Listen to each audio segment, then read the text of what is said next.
Okay. Yeah, this is a difficult session, and so you can record.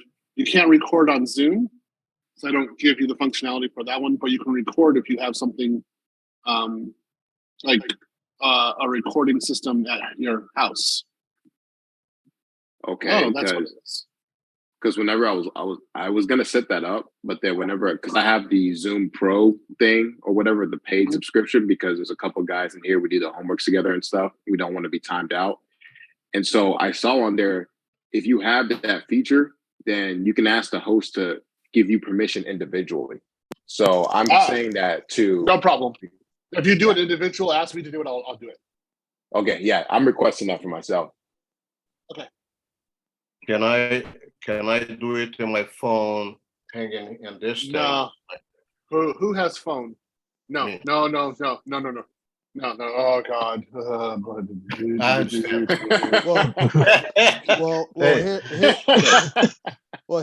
Okay. Well, if it hold on, let me deal with him because this is the first time I've met him. All right. So you need to have Zoom on your computer because I'm doing the labs on your computer, and sometimes I'll literally be on your computer. So you need to have the Zoom on the computer. If you do Zoom on your phone, you can't participate in the level that you're supposed to. I have Zoom in my computer. I was just talking about the whatever it has to be the lessons to be recorded.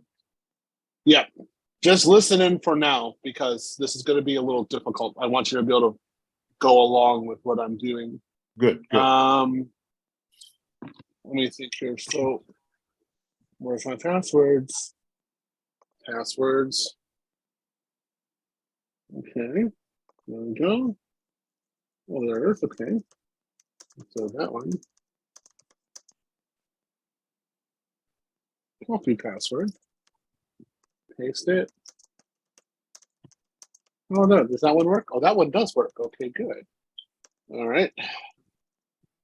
Kind of the fun thing with me is I don't always remember my passwords, but I remember the path to get to my passwords. Welcome to the club, brother. Yeah. So I can't. Do you use password managers like 1Password? Hold on. I'm going to do it here on tomorrow. Here's the one. Okay. Oh, homework for VP.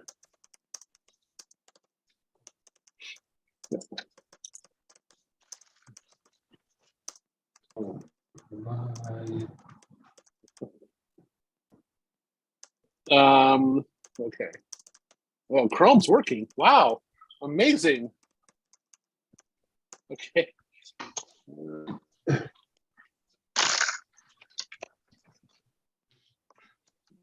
Okay, so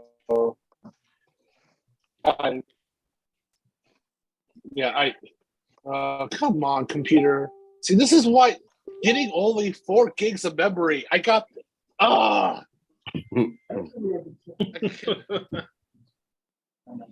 Didn't you tell us to have 8 or more? Yeah. So my little story.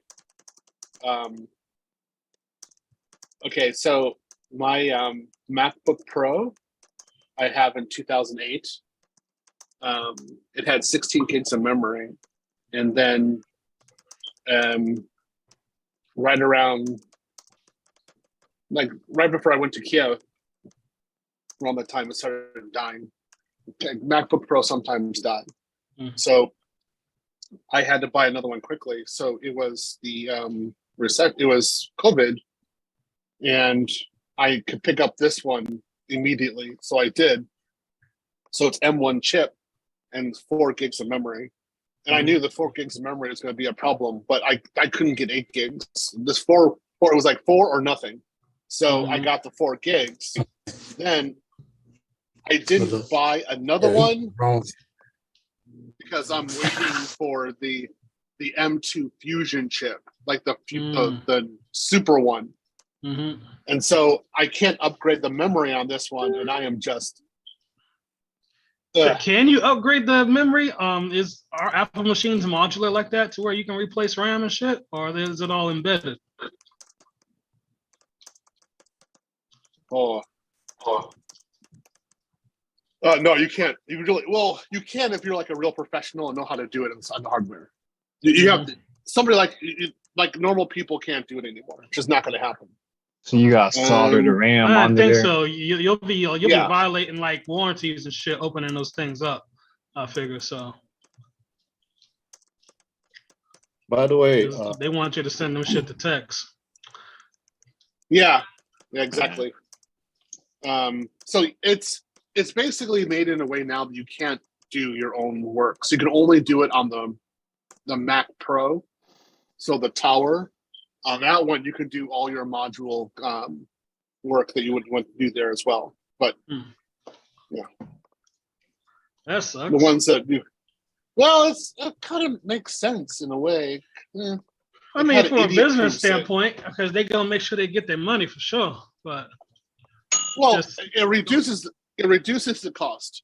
So if it's impossible to remove the SIM card, that means it's more likely that SIM card can't suddenly be dislodged for some stupid reason. That means there's less space that's necessary. It's soldered on there. From a manufacturing and quality perspective, it's better. But that means you can't upgrade. what is the best Mac? I think they do it just so to make it thin. I think that's the main reason. yeah, that too. Tio, what is the best? I'm sorry. What is the best Mac? Because I have to do this job. I have MacBook Air, and it's like 2013. And 2013. Oh boy. Yeah, you can have some hard times. Definitely older. That's for sure. Yeah, I can have get some hard- another. I'm gonna get another one, a newer one. Joe, don't get okay. What's your budget to get a computer? $1,000. Do you have one? 1,000? Oh my God, you're rich. All right, On payment. I would. Hey, you can get a decent one for $1,000. Shit. On payment. Okay. If you're doing it on payment, that's different.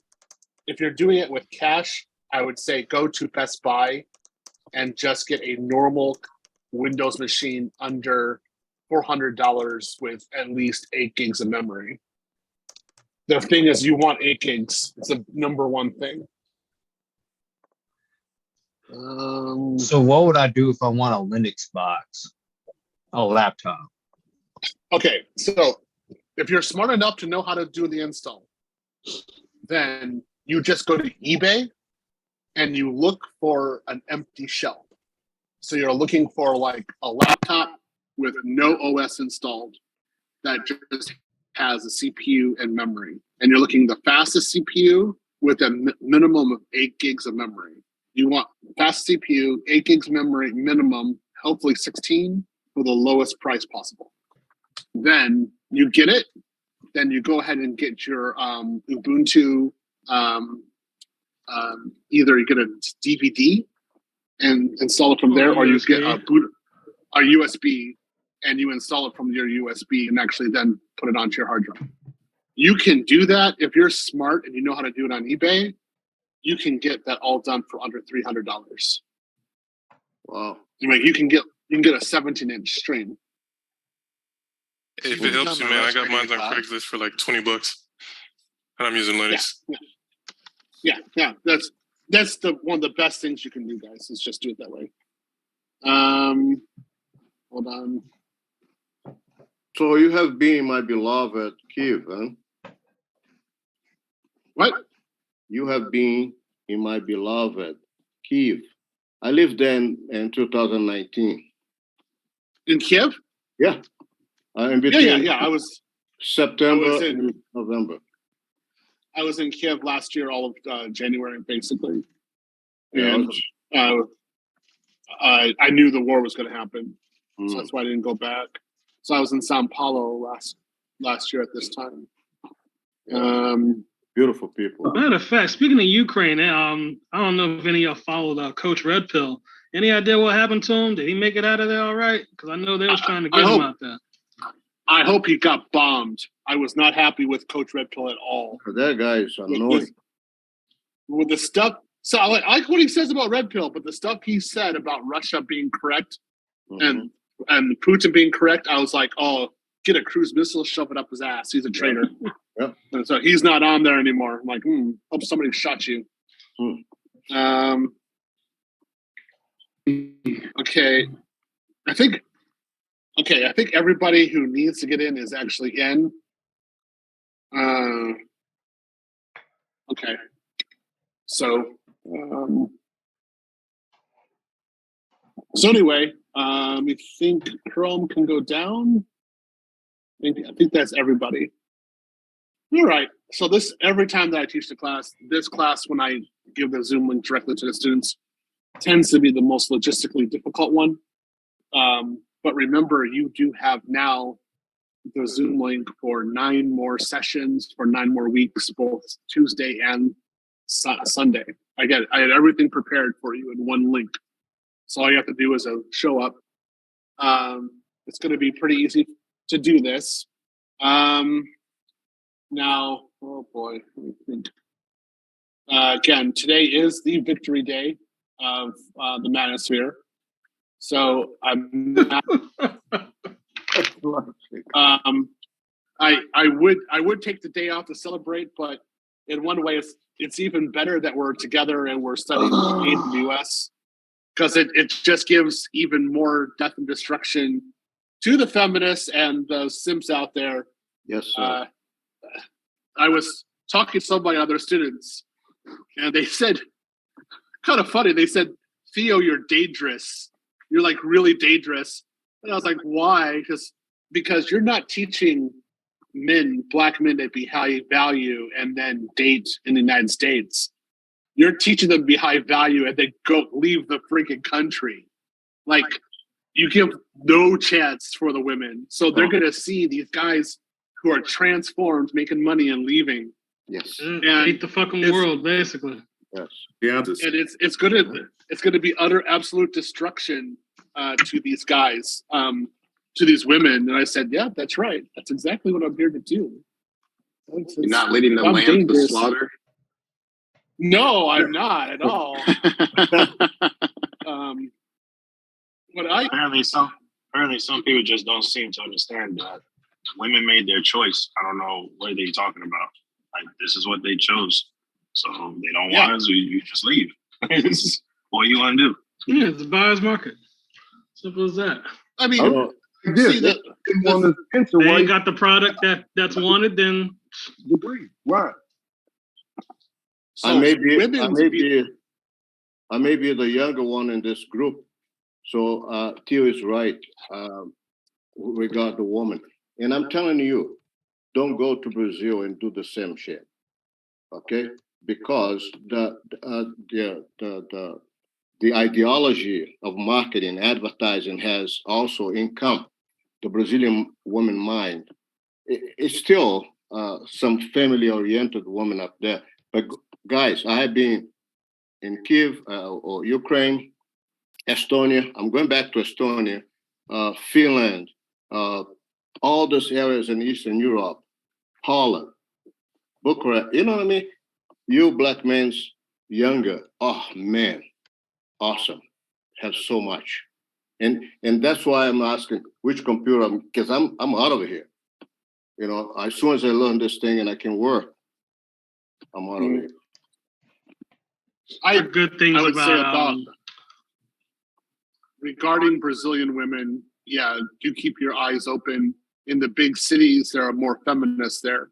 I always say, go to a big city, but date a country girl. Yeah. Cool. Find someone from the countryside, and you'll be okay. I hear that about almost every place. Initially, they always say, like with the Asian countries, they say get a province girl if you're looking for a wife or in a relationship or whatever. Like there's this book I read a while back called Yellow Cab, Black Passengers or something by this Jamaican dude who used to teach English in Japan. Yeah. And he was running through chicks out there. And but he said best thing to do is to find like a Japanese girl who lived out in the country who didn't speak a lick of English, wasn't familiar with any kind of like, international media, you learn Japanese and talk to her, like you got you a good one right there. And don't bring them to the United States at least for the next 3-5 years until you settle with them, you get to know each other, and you conform their minds for what your purpose are. Yeah. Yeah, I'll give some comments on that. So that guy was on IP last night. He was there, right? You Oh, watched him? Jamaican dude? Yeah. Yeah, I was on the IP stream with him last night. So that is exactly correct. You do want a country girl. However, you meet the country girl is up to you. How many of you guys are watching Ashton Holloman right now? Okay, so I'm doing it. as Ashton is going into the more in the countryside in Brazil, he's finding better and better women. Mm-hmm. And it's just increasing. A lot less the issue prostitutes. is right.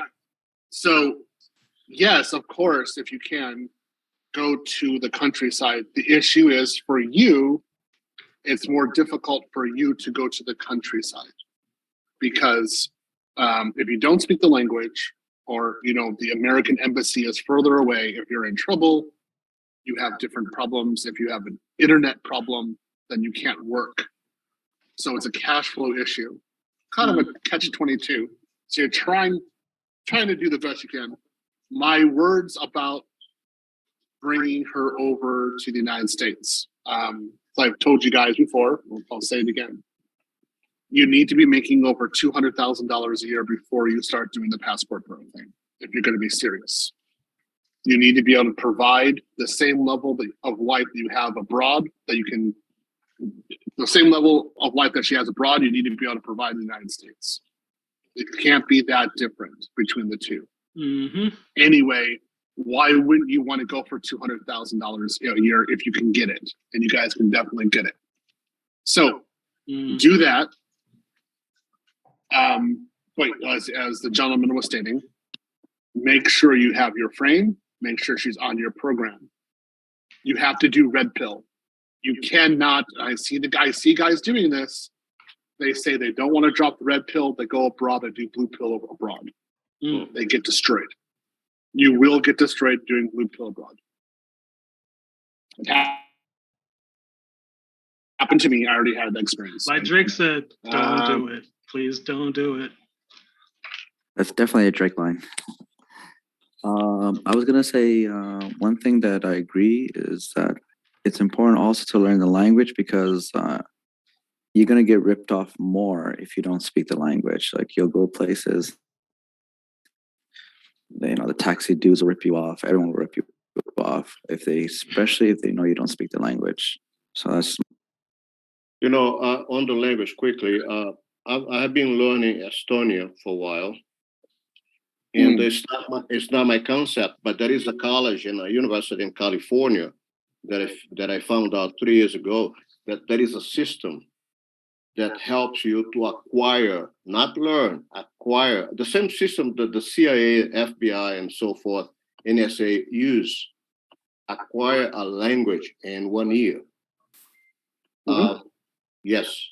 And you can, because, when you get to a country like this or like that, you are most like, and please guys, dress well, Yep.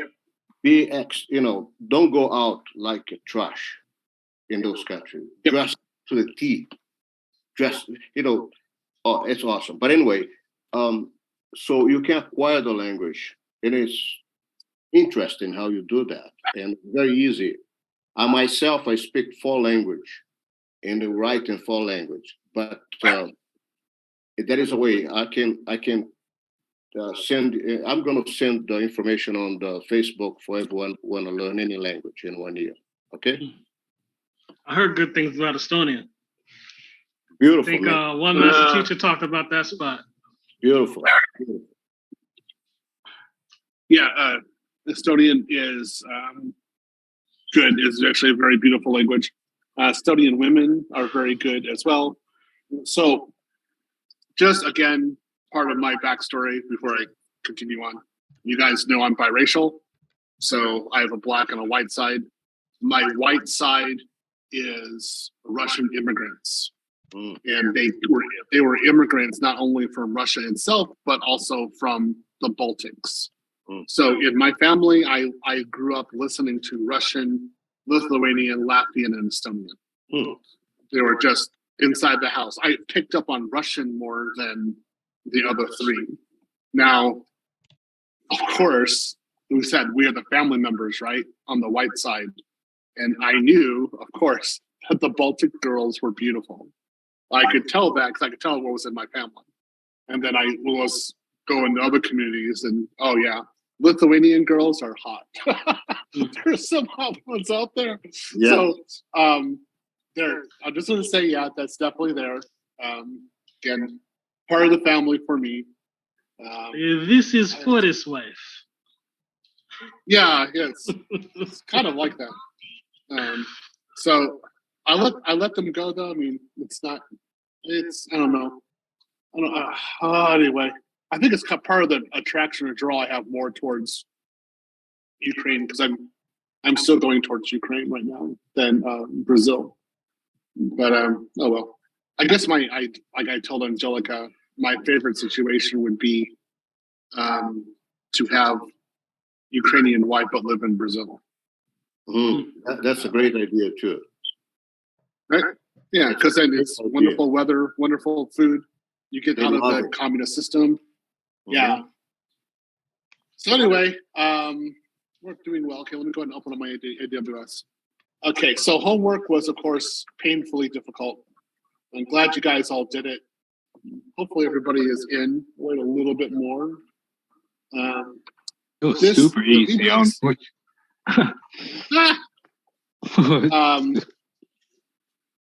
I want there's a reason why we're doing it the way that we're doing it. And there's a reason why I'm having you guys do VPCs. And the reason is because you need to be able to understand your subnetting and why you're doing subnets in a certain way, in a certain fashion. And if you guys don't understand it, then it kind of makes you look bad in the office, especially if you're using a default. So let me go ahead and try to teach this. Hey Theo, before you teach it, could you grant me recording permissions? This is Michael Anunda.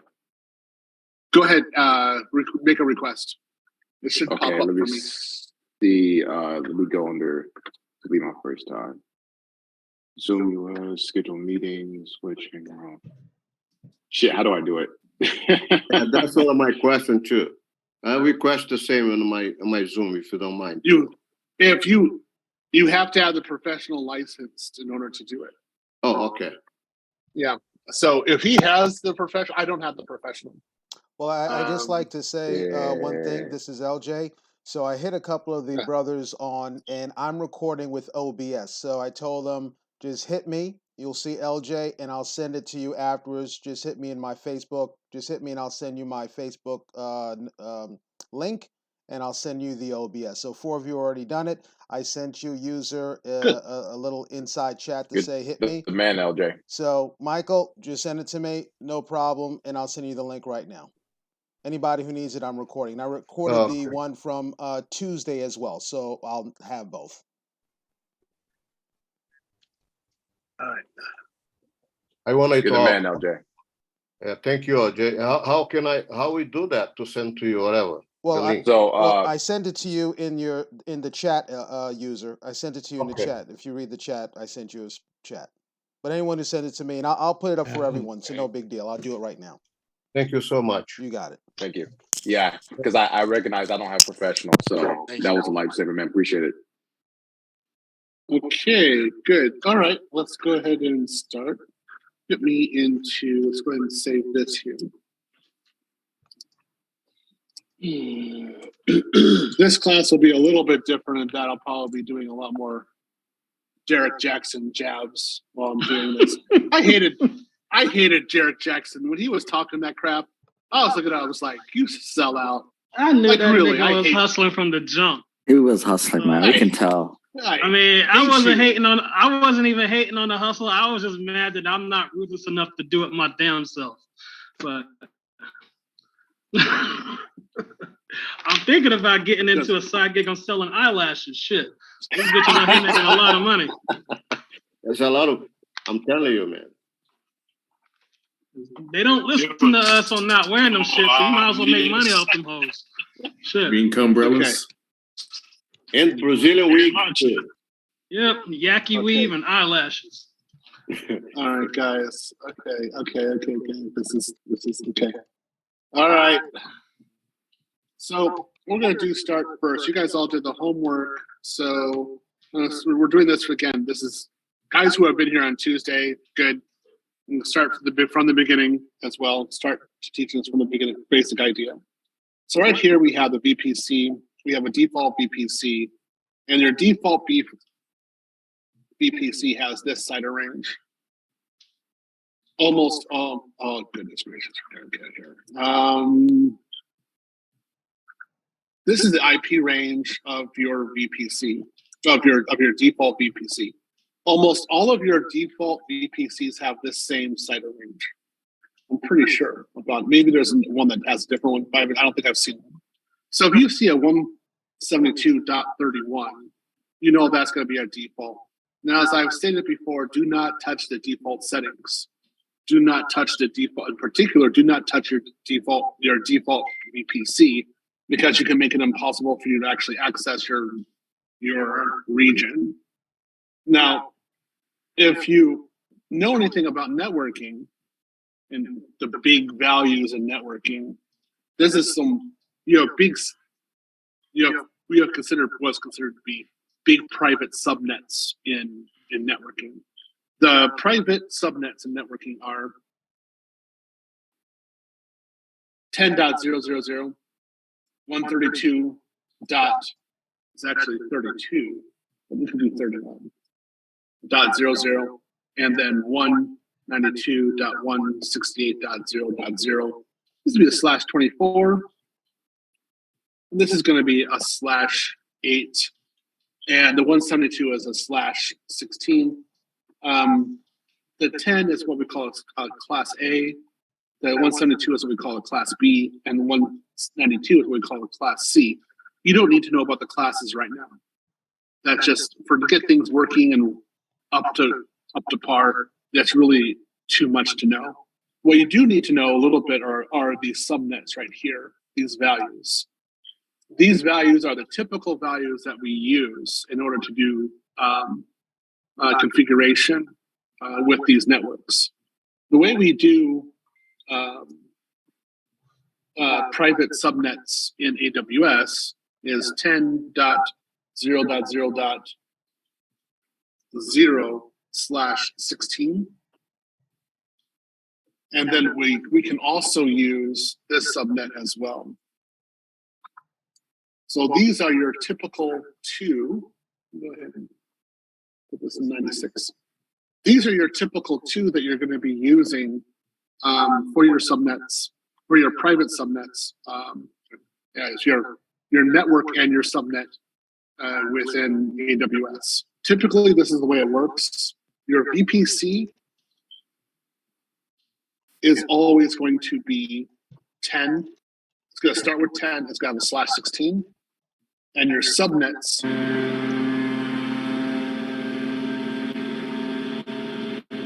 What the fuck is that?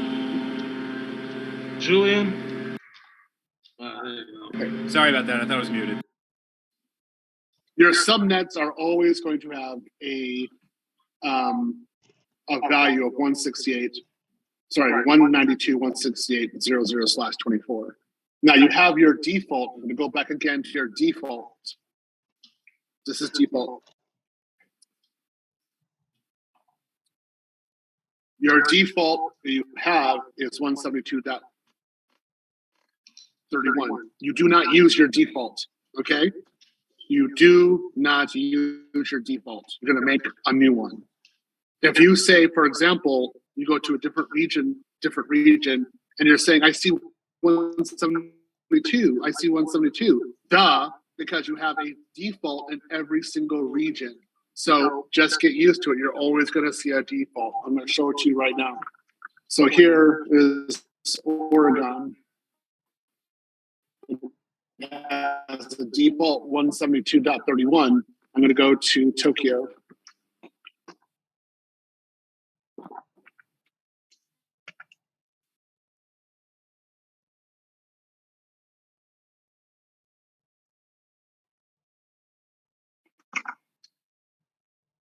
$172.31. I'm going to go to Frankfurt regions.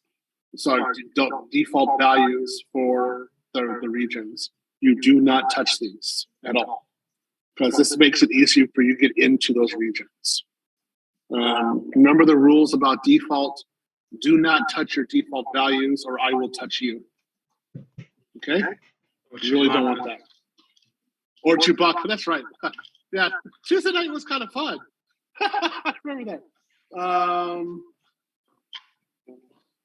Okay. Anyway, so in order to make a VPC, you go ahead and click on this orange button. And you're going to go over here and make this create VPC. And it says, look at the resources to create. You're going to make a VPC and more. Okay. And I'm going to call this VPC. I'm in Oregon. I'm going to call this I'm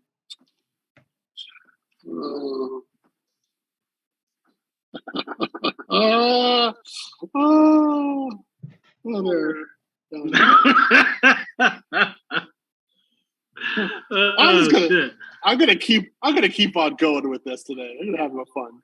Okay. Now it says so this is definitely do the auto generate and just say, for example, John. That's all I need. John VPC. Now it has here VPC, so your IP version 4 CIDR block, and it gives you an automatic here of 10.0.0.16. This is when you need to start thinking, and this is when you need to start bringing over a piece of paper. So this is the piece of paper that I'm going to be using, and I'm going to give to you guys. I'm going to show you the formulas for how you're going to be doing this and how you're going to be thinking about this. Now, I want all of you to listen very carefully to what I'm saying, because I said the same thing on Tuesday. I said the same thing to the other class. It was said to me, it will be said to everybody. You must own this. You must think about this. Now, you might want to copy exactly what I'm doing, but owning it at this point and not only thinking about what I'm saying, but owning the process is where you're going to win. So you need to know a little bit about binary. Fortunately, I'm not going to be able to teach you binary right now. So I do binary and this, you will implode. And so I'll teach binary later on. But I will say this. When you're doing your VPC, your first, this is called an octet. This here, 1, 2, 3, 4. These positions are called octets. This is your first octet, second, third, fourth octet. So when you do your VPC IP range, your first octet, your third, and your fourth octet do not change at all. They do not change. And this is when you're doing your VPC configuration. However, your second octet can have a value between 0 and 255. And you are free to do whatever value you want between these numbers. Just remember, if you keep whatever number you have here, has to be the same number for your subnets. And we're going to go through this and figure out how this actually works. Just remember that you're free to do what you want. So if you want this value to be 179, cool, it's 179. If you want this value to be 9, cool, it's 9. If you want it to be 4, it's 4. If you want it to be 219, it could be 219. There's no one here to argue with you. You are free to do what you want. But if it's above 255, it will not work. So if you say, for example, 400, no, wrong. 400 doesn't work. It's not between 0 and 255. That's the way the rules work. This is a function of binary. This is very, very, very black and white. Don't be trying to play around with this or mess with it, or I want to do this or that. It won't work. All right. So today, hold on, I'll put this subnet range right here. We're gonna do different regions because I'm gonna be doing. I'll do this one now, and then when I do it again with you guys in the lab section, I'll do Virginia. What you have to do is plan this out and understand how you're gonna do the VPCs versus the subnet. So today I'm gonna have my Oregon region be screw it. I don't even want that. I'll do a different one. I never like doing it that way. Hold on. How old is Derek Jackson? 32? He in his 30s at least. Let's put him, make him 32. Okay. So let's put 32 and let's have Virginia be 19 and have California. Can it be California? Half of 32, since he gonna lose half. Oh, I like that. Okay, but that's number 2. And then let's have that be 50 right there. Okay. So when we do our VPC values, we have to start here at the top. We have to plan it. We have to understand this is what the values are going to be for the VPC. Next, we need to think about what the subnets are going to be. Now, what we first do in the subnets, or when we do Oregon subnets, we have to think about the public-facing subnets. Now, this is part of your homework. You need to plan your public-facing subnets values before you start actually putting them into the computer or putting them to the cloud. So right now, because of Derek Jackson, we have 32 for Oregon. The first thing we do is we figure out which availability zones we're going to use. Today I'm going to make it a little easier. Oh, no, that's right, because can B do it? No, let's do B. Maybe B can't do it. Huh, okay, hold on. I don't think B can, no. Fine, let's do this one. Okay, so if Oregon is 10.32, then your subnet must also be 10.32 from the beginning. Okay. Now your subnet value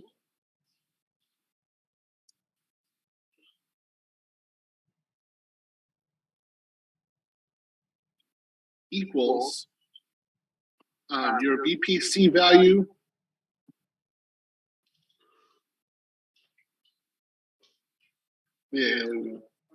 and then third octet.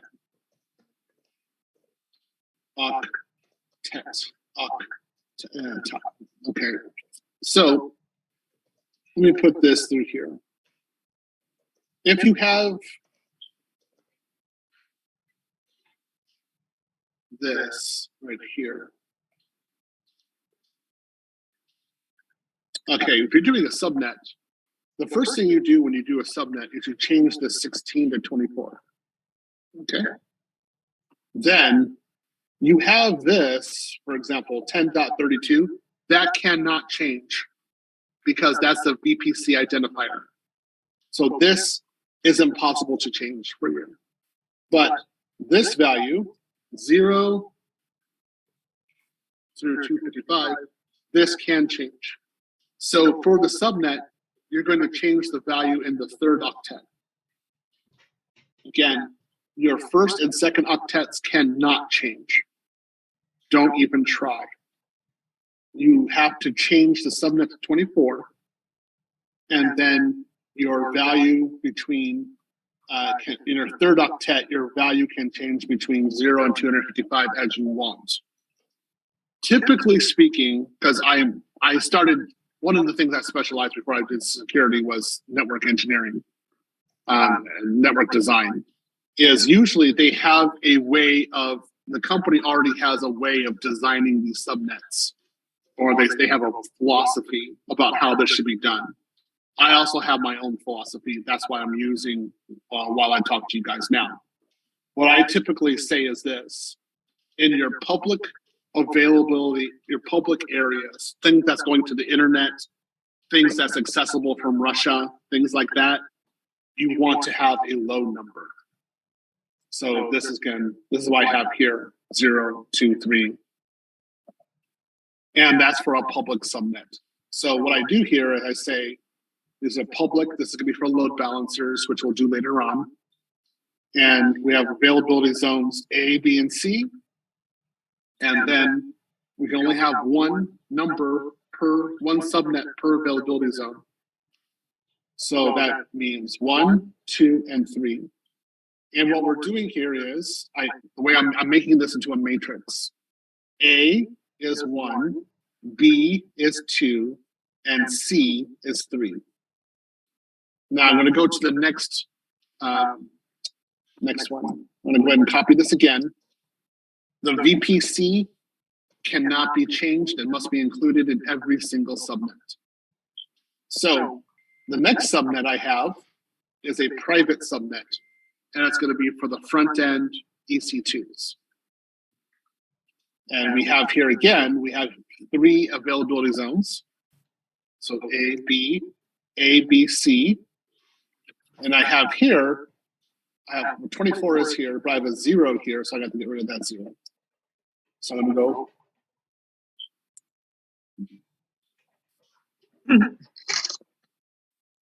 There we go. So now what I have is my VPC identifier in there, and then the 1 associated with A, 2 associated with B, and 3 associated with C. But first I have to do another number, can't be the same. So this time I'm doing 10, so I'm doing 10, 12, sorry, it's actually 11, 12, 13. It's 2 digits, that's the way I'm thinking about it. So it's 2 digits as a front end.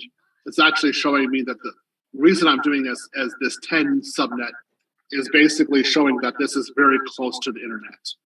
So be careful, because there's hackers can come into here pretty much as well. Next one we're going to do is do a subnet for the databases. Databases are part of backend. So I need to, okay, so I'll have a security group later on this one. Again, for the subnets, I have this number is /24. And here, again, I need to remove this 10.32, 10.32, 10.32. These 2 numbers cannot change because they are these subnets are a part of the VPC. So you have to think of the VPC is the network, and the subnets are the subnetworks. If you're a subnetwork, you have to have a network identifier.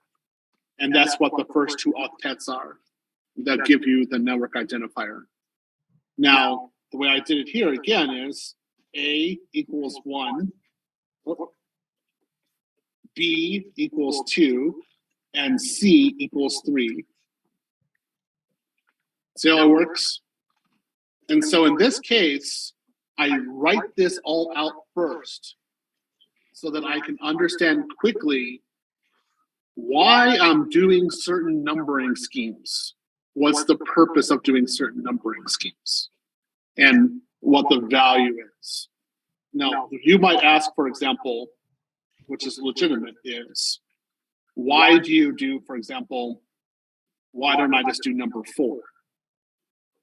So AC, like AZ's C, and then I just, let's say, for example, subnet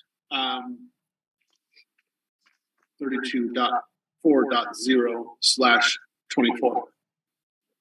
You might ask real quick, why aren't I using this? Can somebody give me an idea of why I would not be using this? It doesn't matter amongst those.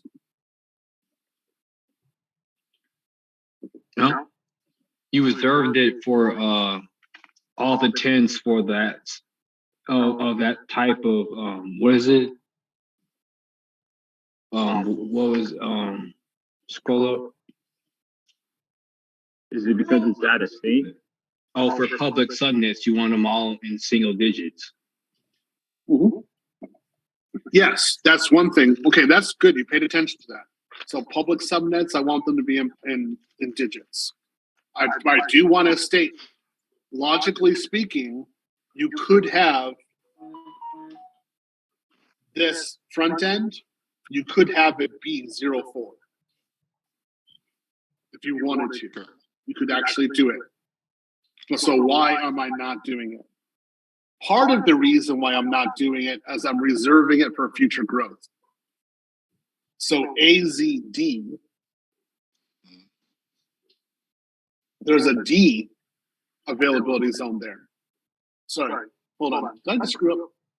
No, hopefully A, B, okay, good. There is still an availability zone D there. So if I want in the future, if I need to use D, I didn't use 4.0, cool. Now I can use 4.0. Let's say in 2 years, they make AZE. Well, cool. That means I can do 10.32.5.0/24. That works? So by not using those and anticipating future growth, that means in the future it's less likely that I have to change my scheme. So it makes I'm it planning easier for to the grow. future. Yeah. I'm thinking about what's going to happen in the future, basically. I didn't say all this stuff on Tuesday. Go ahead. Like with regard to the public subnets, those can't be repeated, right? Like with the private ones, you can essentially have the same numbers in different networks, but with the public subnets, they can't be like two different networks can't have the same public IP address, if I'm not mistaken. The same thing for the privates. You can't have the same ones as well. Oh, okay. Okay. Yeah. You have to have it. And what we'll talk about later on, if you merge two networks, if you merge two accounts, they also can't have the same IP numbering scheme. Yeah, it won't communicate. And Theo, going back to what you were Yep. saying, I'm sorry. That means if you keep that order, it's much easier for you get in, get out of any job that is assigned to you, right? No. It's easier to identify what services you have and where those services are located. So for here, just keep on listening. You're new, but this is also new for the rest of the class. But for here, this is just going to be a public service. So the public service is going to exist in 3 availability zones. So I want to identify which availability zone I'm going to be in.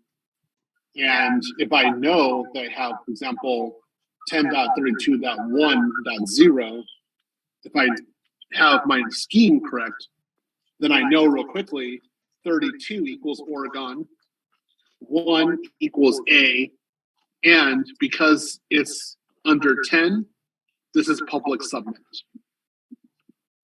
In the same way, if we go to the front end, 32 here equals Oregon, 1 equals A, and then 10 right here equals front end. Same thing for database. 32 equals Oregon, 1 equals A, and 100 equals database. I'm trying to get you guys to like plan with a purpose.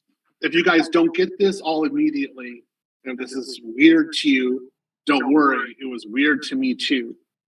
And I had to really struggle with this in the summer of 2000 when I was in Tokyo. And I was learning how the ins and outs of how this actually works. This was not easy to do, but if you learn it and learn the planning for this, you learn how the networking actually works inside of a company. The reason why we have to do it this way is even with private subnets, there could be a limitation to the amount of routing that we can do. And we have to also think about company mergers. So in anticipation of that, you have to have a routing policy or an IP networking policy, which anticipates further growth in the future. So I'm just putting this here. This is how I do it. You guys can do it differently, of course. When you're in the office, you should be asking them about their IP networking policy. How do they do this? What's their philosophy? Other companies might do it entirely different. That's fine. Okay? Remember, always go with those who are paying you. So I'm teaching you now, giving you the way I do it. But when I go into the office, I go according to what they do because they pay me money. I don't argue with them. You got money, I'll do it your way. All right? So, I have this planning here right now. Again, this is my planning. So now we have this. We have Oregon equals 10.32. All I'm going to do is copy this right here. And now I'm going to go over here to the CIDR block and paste it. There I've got a 10.32. And this is determining the starting IP and size of your VPC. This is the starting. This is just starting. This is to determine your personal VPC CIDR range. All right, guys, don't worry about this IP version 6. I'm not going to deal with this right now, and the tenancy not going to deal with this right now either. Now, next one, availability zones. We're going to do 3 availability zones. Okay. And if you look over here, hold on. Can't be, oh, okay. It automatically populates for you these availability zones. It shows you saying West 2A, 2B, 2C. Now, if I go over here again, and I say there's only going to be 2 availability zones, it takes one of my availability zones away. So you can see this being planned out while you're going. This is a very good feature. This didn't exist last year. When I was just starting out, this was not like this at all. All right. So the number of public subnets is going to be 3.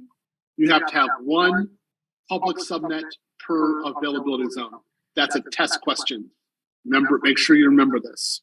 You must have 1 public availability zone per, you must have 1 public subnet per availability zone, or else you won't work. So the number of private subnets, we're going to do a 6. Okay. And then the number of NAT gateways is going to be 1 per AZ. So this is the first configuration that we have. Next, we're going to do is go to customization. So we're bringing this down. And we're going to see the first availability zone is, West 2A, 2B, 2C. But if we drop this down, we also see 2D there. We're only using 3 availability zones, so we don't touch 2D right now. However, just so you guys learn, just pay attention to this. If you wish your first availability zone to be D, for example, let's say you want the first one to be B. This is what you do. So that works. Do I have to sign? Okay, come in. What's the last name? Stout. And that's what do you mean? Were you here yesterday? No. Okay. Good, this way. Thanks. Stout? Where's this from? Oh my God. They got me another computer? My God. Thank you. Just what the doctor ordered. Oh my God. Does it got 8 gigs? Does it got 8 gigs of RAM? It probably does. Oh, that's a work. Was that a work machine? Like Yeah, it's a work so you- machine. Okay. So one of my companies has given me 2 computers. I don't understand them. I can imagine your setup, man. If you working projects from all of the companies at the same time, so what, you got all the computers laid out and you just jumping back and forth between them all? I'll send you a photo of what I have. I'm making another one, but it's pretty intense. You probably got like a So when command I- center set up, basically. Yeah. Somebody said I have my own security operations center. I'm like, yeah, I'm just working. So I just go between different machines. So anyway, if you want to change the first, second, and third availability zone, you can. Making sure you guys understand that's an option. All you have to do is do the drop down. So for example, if you want the first availability zone to be C, then what you have to do is go over here, move this to A, go to first availability zone here, move this to C, and then this has second availability zone, maybe move it to B, something like that. That's how it works. So it depends on what you're doing in the company. I'm just showing you how to do this. In today's lab, we're making it easy. We're just doing ABC. So let's do this. Yeah. Yep. Would you be able to give us an example, like why you would want to change those from A, B, and C? Because one AZ is slow on the bandwidth or something. You're doing construction outside the building, or It depends on your company preference. oh, okay. That's it. So your company might just say, we don't want to use A, we want to use C as the primary. All I'm saying is I'm showing you guys the option in case you have a manager who says this. That's it. I'm just trying to help you out because if you're in, let's say that it's your second day on the job and they say they want to change the availability zones and they're like, hey, you're the cloud architect. Can we change the availability zones like we want? And you're like, well, I don't know about that. They'd be like, why didn't you know? That's a basic thing. And that actually is a basic thing. So then you look bad. You just got hired. You didn't know, right? So I'm just trying to show this to you now so you remember it. That's all. Let's go up here. Number of public subnets, be 3. Number of private subnets is going to be 6. Next, we customize your subnets. Now, right here, as you notice,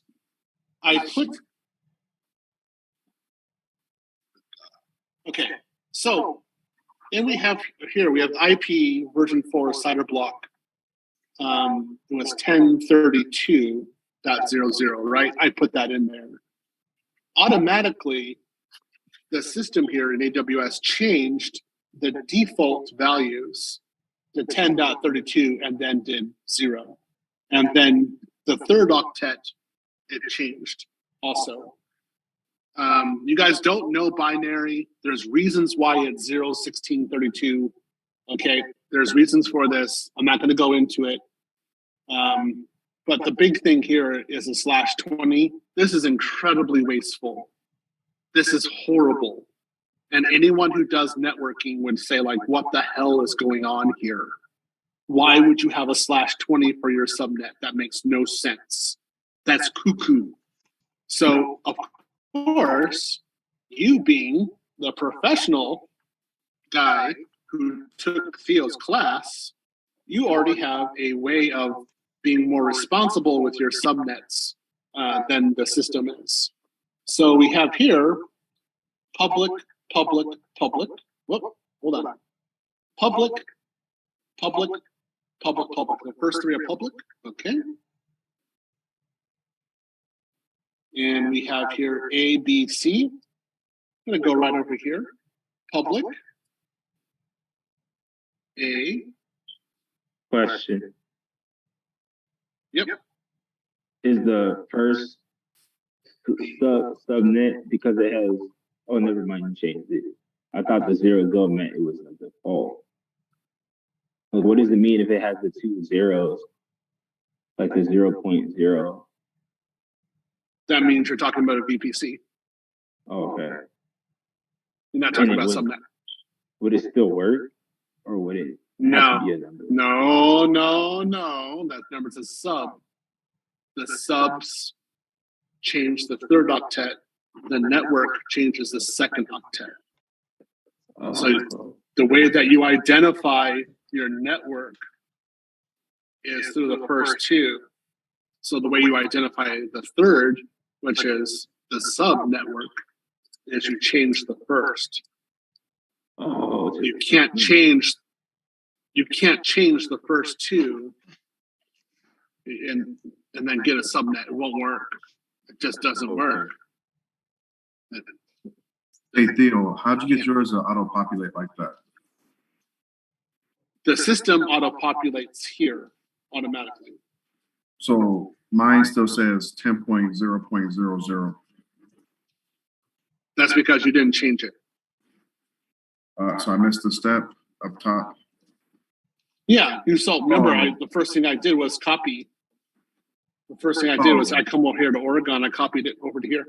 Okay, thank you. That's what I missed. No problem. No problem. Quick question, Theo. I am particular about binary because I do this professionally and it got instilled in my head. And so if I sound like a robot or kind of heartless, it's because binary is heartless, and you have to do it in a certain way. And if you don't do it that way, you will fuck it up. Like this is very black and white. Yeah. So you can't be like, I feel this way or something like that. You have to plan it out. That's why I always have some sort of paper out. I plan out all my networks first before I start. The only time I don't do this, like a piece of paper, is when I'm cocky or I'm totally like I'm at my house doing some shit real quick, but I know it's not going to work. So I just want to get it up and running, but it's not professional. So like, okay, then I won't do it. But if I'm doing things professional, I'm trying to help you guys be professionals. You better believe this is written out first. You have to have a policy. You have to have this written out. You have to give this to your manager and say, this is what I'm planning on doing, and this is the rationale that I have for doing it. What do you want to ask? Why do you have 6 private subnets versus 3 public? Do you have to double it if you have 3 public? Hold on. You have to have 1 public per availability zone. Then, of course, you have to have 1 private per availability zone. That's where your services are. So that's your EC2s that we've been making in class. Your EC2s go into a private subnet. Legitimate question. That's good. Now, you guys aren't there yet, but we're going to do other services. So you have databases, where your databases will also go into their own subnet. Oh, so it's okay. Yeah. Okay. Yeah. So what I'm doing is preparing you for the rest of the class. Okay. So it's like a bridge between the public and private, the databases, because No, not a bridge. You're planning out your ranges so that you can do future growth later on. You can do future configuration. That's it. Okay. So like right now, when we're doing the EC2, we only do 1 security group, right? Yeah. The reality is that when you get in professional, you're going to do a minimum of 3 security groups. So we'll talk about that later, about how that works. But right now, we're only doing 1. So next week's class, we'll always do 2, like a minimum. And then later on, we'll do 3. So what we've been doing in the class is using default values inside of your regions so that I can teach you something quickly and get you to work. But as we go on, you're not going to use the default values. That means you actually have to set everything. And if you set everything, that means you got to actually understand where you're putting something, a service, public versus private. You're going to have to know all that stuff. And if you don't know it, then you're doomed. So Just kind of go along with it, but understand I'm preparing you for the rest of the course. Okay. Is that another So- exam question in regards to one public subnet per AZ and one private per Yes. AZ as well? Okay. The exam question will be how many public per region, and the reality is it's how many public per AZ, and it's always one public per AZ. You have to have it. You can't communicate to the internet without your public. It won't work. You can't do it. It just no, stop, go home, we're done. That's just the way it works. And it sounds like private is also required as well because that's where our services live. Yes. Okay. Yeah, that's where your Okay. services are. Yeah. Okay. And one last question. Okay. After Sure. class, how can we get access to this cloud subnets text file just so we can have like a model and we can just kind of build our own thing as we, progress through the class and revisit this lesson and such? You have to find Derek Jackson book and sacrifice it first. And then as I see the ashes, then I will send you this text file. No, I'm just messing with you. I got work to do. Right? You're sacrificing When I'm- Derek Jackson himself. You can have when I'm done showing this, like how to do it, before I do the labs with you guys, I'll send you guys the text file Perfect. so that you Thank can have it on your computer while you're gone. Yeah. Thank you. Awesome. Thank you. Okay. Hold on. You, right now, I'm following along with what you're doing, and I changed my region to Oregon. But when I started, like the course, I was using Ireland. So should I be using Ireland Yeah. or just follow along with the Oregon? No. The Okay, only I reason should I'm use that. doing Oregon the only reason I'm doing Oregon, to be honest, is because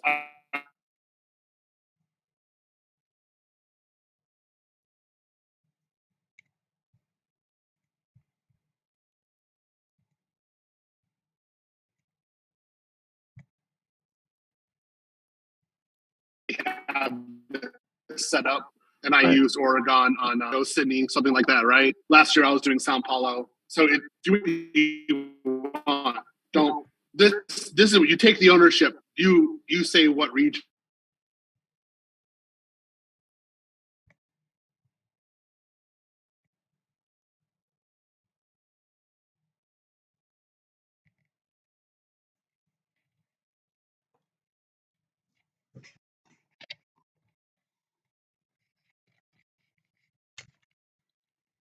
Florida. Ohio. Okay, Ohio. There isn't a region in Florida. Okay, Give me a region but make it outside the country. Ukraine, There isn't one. It's Osaka. on fire. São Paulo, okay. Okay, Osaka. Osaka's Mumbai. there. Okay. Mumbai is also there. Okay. So that's what we're gonna use. Okay, so this will be the triple O. All the three O's, all the three holes. Oh God. This is gonna be the 3-hole class. Okay, fine. Oh, it's gonna be some naughty. I'm glad my friends aren't here.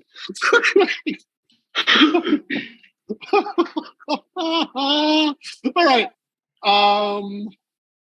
So next what we have to do is we have to do private. Now what we're gonna do here, we have private, A, B, C. Private, Oregon, A, B, C. Come over here, copy.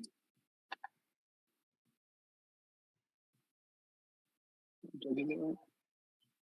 Private A, yep. Private B, yep.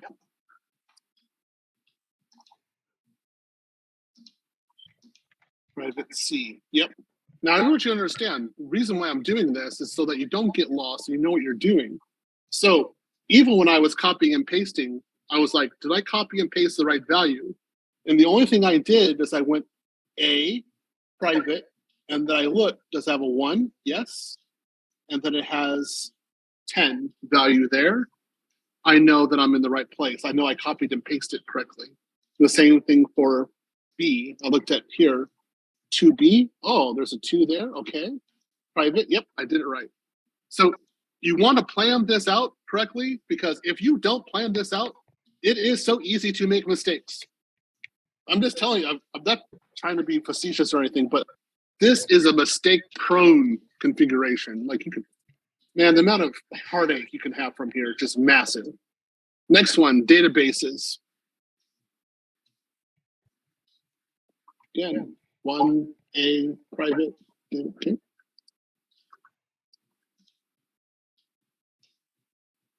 Paste 2B private.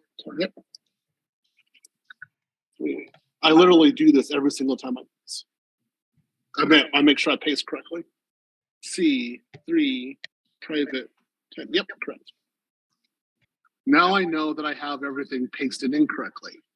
So I go through here, 256 IPs available, each one. Availability zones are correct. Tenancy is correct. Okay. Okay. NAT gateways. Remember, your NAT gateway is 1 per AZ. You do have to pay for that. Remember, you guys have a $200 credit. You have some time to tear down, so you should be okay. And you're going to go ahead and go here to create VPC. Oops. Must be a valid IP site range. Hold on, 132. Okay. Hold on, this is weird. Give me a second here. That is valid. You had a space. There must have been a space. Okay. Yep. All right. So now we get to wait for the subnets to be created and go through this process. And you see it does this automatically. When I started, it didn't do this automatically for you. It didn't allocate all of these IP addresses and put all the values in there. There's a lot of stuff coming on here that it does automatically. Wow. This is wonderful. This is easy.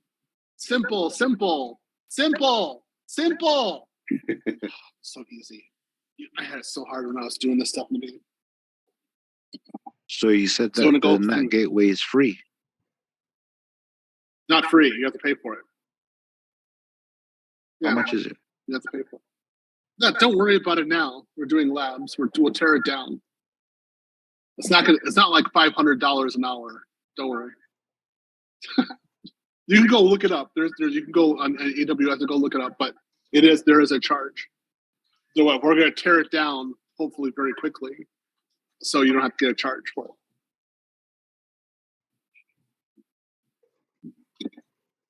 Okay. Now, while I'm waiting for this, do you guys have any questions? I'm here to answer them.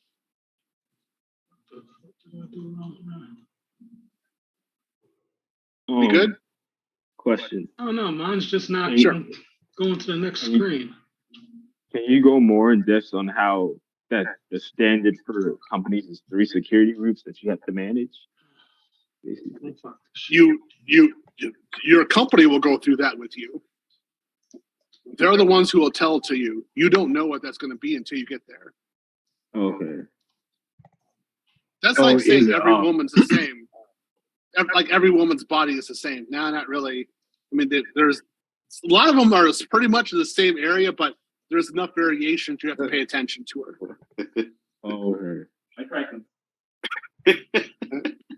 We're still red pill here. I just want to know, like, if somebody leaks out this video or something that's on the internet, I want at least people to know, yep, Theo is red pill. Theo was teaching red pill truths in that class. Right. No sipping with this guy. All right. I have a question. Sure. Yes, NAT gateway, is that a router or a part of the router? Yeah, that's a part of the router. Don't worry about NAT gateway now. Don't focus. There are too many components going on with you right now. I want to make sure you get the IP addressing correctly done for your VPC. We'll do NAT and other stuff later on. It's being done automatically for you. Take it as a gimme. This is pretty much like, how can I say this? How easy this is. You're on a date with a woman. We're all black here. Okay, I can make this really. You're on a date with a woman, and she actually appears. She smells good, and she smiles to you at the whole time, and she has her own natural hair. You don't really question this. You're like, wow, thank you. Like, I'm so happy about this. Like, just be thankful for it. You don't have to go into the mechanisms of like, how did you do your manicure? How did you style your hair? Nah, don't worry about it right now. Just enjoy it. I was Later thinking on, you'll know. something. I was thinking like the basic building blocks of a house because I remember going through the courses and looking at the diagram they had with the VPCs and the ACs and stuff. Uh-huh. And if you start getting into like the weeds of like the internet gateway or the NAT route, then you're just gonna fuck yourself up. So the way Theo's going about it is like is real. It's good for the most part. Yeah. I'm trying to get you away from that until you get the ASG configured. And once you get the ASG is the most difficult part in the course as far as I'm concerned. So once you get the ASG done, then I can slowly go back and teach you other parts that were there that worked for you that you didn't have to configure, but were actually auto-configured for you. But the reality is that they're there. But when we were starting out as engineers, we had to configure all that. So I'm kind of taking advantage of how easy AWS is making it for you. But this is ridiculously easy. God, it's just so. I'm glad I had to do it the old way. You guys. Yep. Matter of fact, I do got a question in regards to this software. Since you saying it was different, this is a more recent update. Is that update universal? Like every company on this version, basically? No. It's not company. It's not company. AWS just AWS. Okay, so Like, companies it's just the use cloud. AWS system, basically. Okay. So You don't have an option. You don't have an option. It's kind of like if Google, if the Google search engine, the front end, if it changes for everybody. Mm-hmm. You can't do it. It's the same thing with AWS. If they change their front end, that's it. I mean, that's what you got. If they change their services, it's everywhere. Same thing. That's cool. I like that. That means it's less. You ain't gotta. Like in the like one of my problems I'm having with it in the drafting industry right now, since I haven't been in it in a while. So particularly AutoCAD, I use an old version of it, and everyone's on a newer version of it. And you're just kind of out of the loop. And I'm not trying to pay $5,000 to try and learn the new shit. This is trying to find a way to bootleg it if possible. Yeah, not that way. So Theo, anyway, I got a question. Sure. I noticed that I have the same thing you do, but mine doesn't say default. It just has a dash there. Yeah, So it has. that means you didn't change the name. Watch, see that? Edit name. Okay. Got it. Okay. Thank you. You can do what you want. Now I checked my VPC. The CIDR range. Oops, that's my default. Your mama black. Well, that's right. That's the wrong one. Okay. So my CIDR range here we go, 10.32. So that is correct. I go to subnets, and I have all of my subnets are here that I want. And I can go into here, for example, let's go to a public subnet. And it gives me all the information that I need, that I know that it's been done correctly. All right, so cool. We have a functioning VPC. So now what we're gonna do is we're gonna make an EC2, and we're gonna put it into our VPC.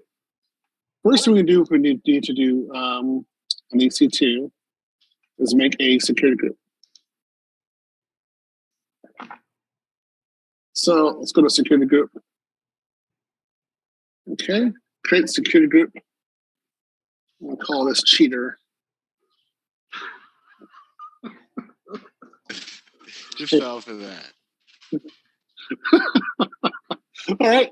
Now, if you look at your VPC, before we didn't touch the VPC. Now we are going to touch the VPC. So we click out of there, and we have default plus Derek Jackson. Right? Oh, the irony. So on mine, the number that it gives, it's VPC-0 beef on mine, and then it goes further, and then I got D Jackson on the name. There you go. Yeah, the irony. That is hilarious. That's the universe right there. So let's go. Can we do another one? Custom. Sure.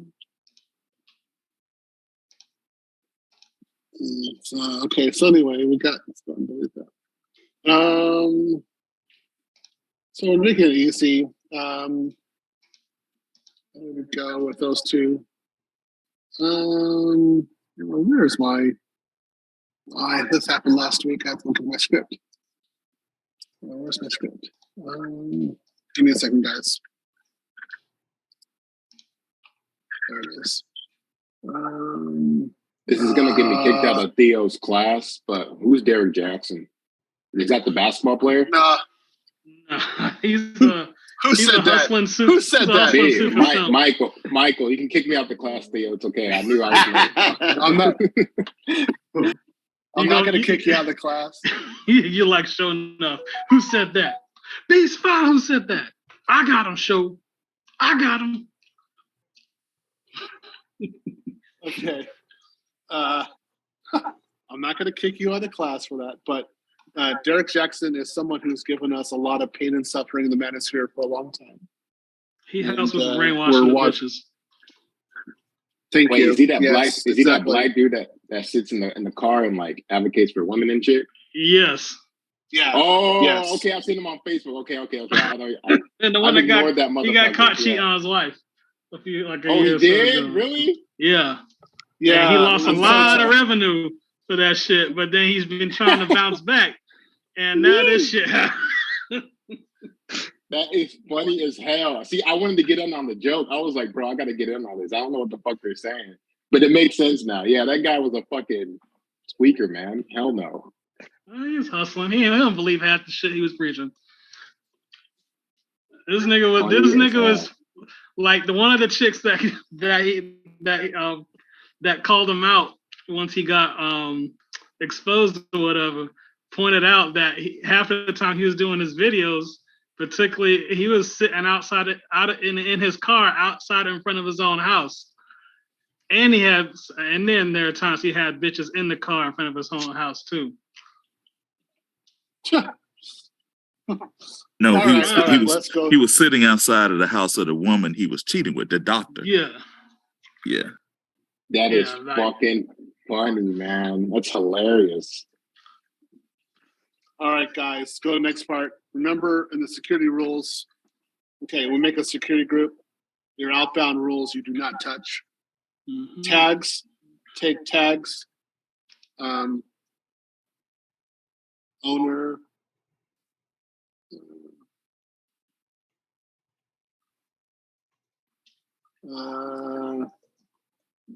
Charge.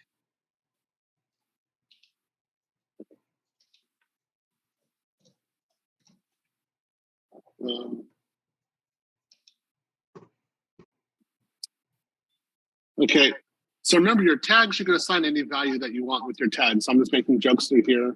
Owner, OW, oh, that's right, OWNER. Charge. So I'm just putting here Jackson, cheater, half. I'm having fun with this. You can put any value you want inside of your tags, okay? So we have here is outbound rules. So we have outbound rules not being charged, nothing there. Then we have the cheater security group. And the cheater security group is put into your personal VPC. So let's go to the EC2 dashboard. Now this is when we're actually going to make a an instance and put it into your security group, which goes into your VPC. This is when the fun stuff starts happening. Okay. So launch instance here.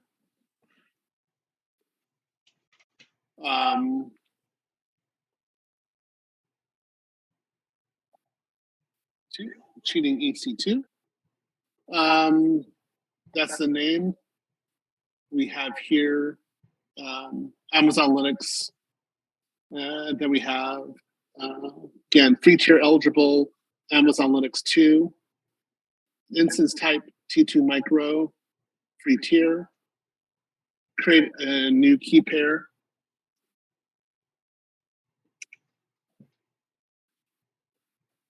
Liar. There we go. I'm gonna have fun. Okay, now this is when the fun starts. We get to network. Pay attention to network and what we're doing in network. First thing we do is in this network we have here. The network is called Yo Mama Black. We know Yo Mama Black is not going to be the correct VPC. The VPC we want to put this onto is Derek Jackson, not Yo Mama Black. So go edit it.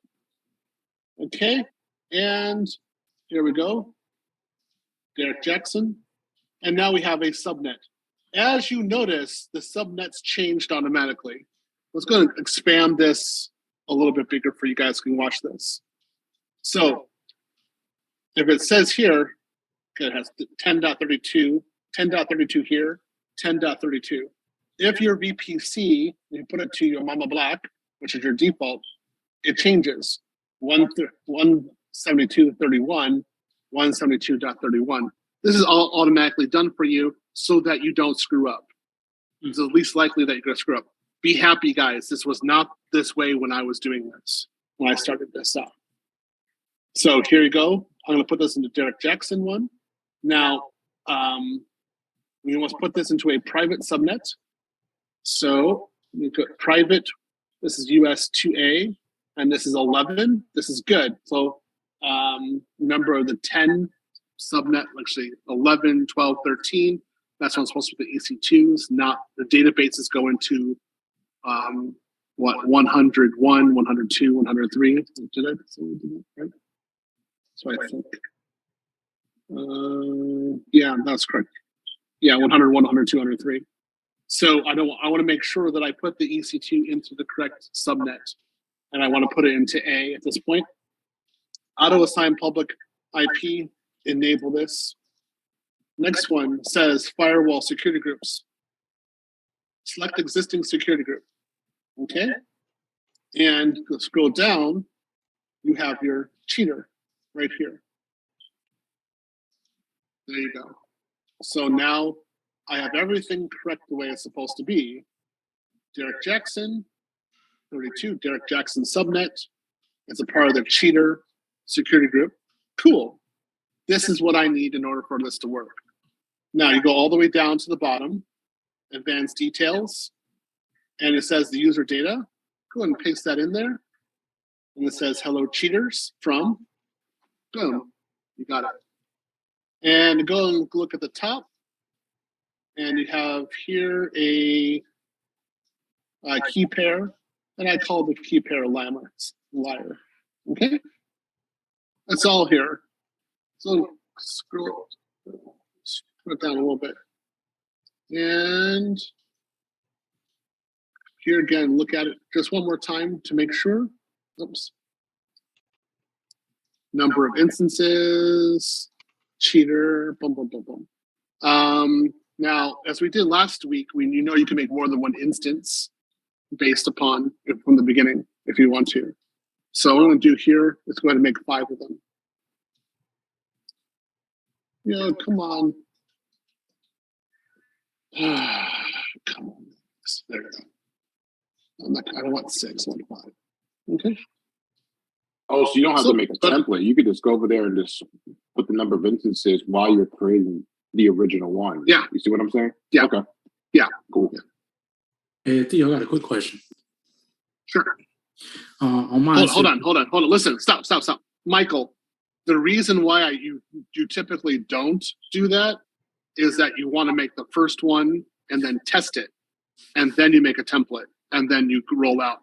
So if you know the first one works, you're fine. But in this case, since we've done this so many damn times, I don't need to do that. But when we make the auto scaling groups, you will make a template. There's no other way of doing it. The other person who was talking, go ahead and ask me the question. Yeah. So I had a question. It said the selected group is not compatible with subnet. Your security group that is in the same VPC as your subnet. That means you either didn't have the security group properly in the correct VPC, okay, or you don't have your VPC configured correctly. So just keep on watching me as I'm going, because I'm doing this again. Cool. Make sure you have those configurations right. I'm right. All right. So instances here. Here we go. And I have here 5 done, and they have here availability zones are all done the same way. I'm going to have here cheating A. Remember, if you have 5 here, just rename them B. Sometimes I don't do it because if I'm doing the class quickly, but you always want to rename them because CD. You want to do that because if you're doing troubleshooting and you didn't change the name here, and they're asking you like which one is it, and you can't tell because you named it all the same, people are gonna start yelling at you. So you don't want that. Got a question. Why did you Sure. took off the 2 of the first cheating? No, yeah, above. Oh, this one? Oh, that's sorry. It doesn't matter. Yeah. Sorry. It doesn't have that big of a value. It's just for identifiers. If you make that mistake, it's okay. All right.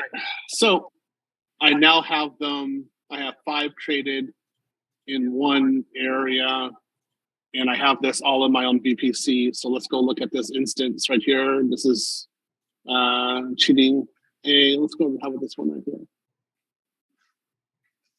Here we have 2B. We have this there. Good. Okay, so if I click on this one,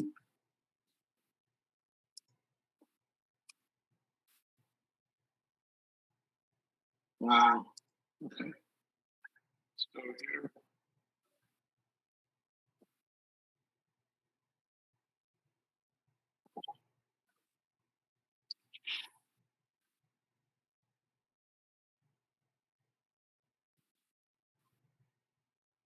This is so slow. Like, what's going on? I don't know, man. This is weird. You have World of Warcraft running in the background? I don't know. I don't have anything big in the background. But my box has been really slow lately. Oh, man, I haven't gotten this in a sucks. server error yet, so Yeah, it should work. How many devices do you have on the network? Great.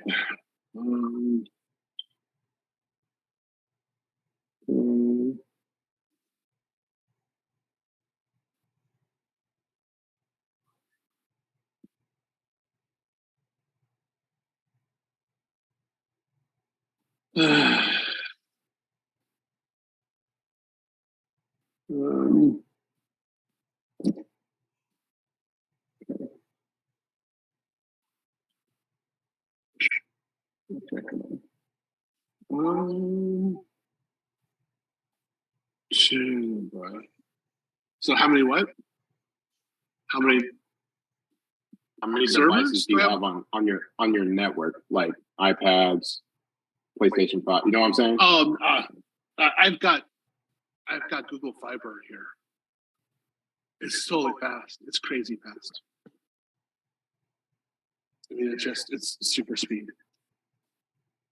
I got gig. I think the firewall blocked it. I've got no firewall here. No, I think the security group blocked it. When there's no, it's port 80. Should work. Let's see, anybody else?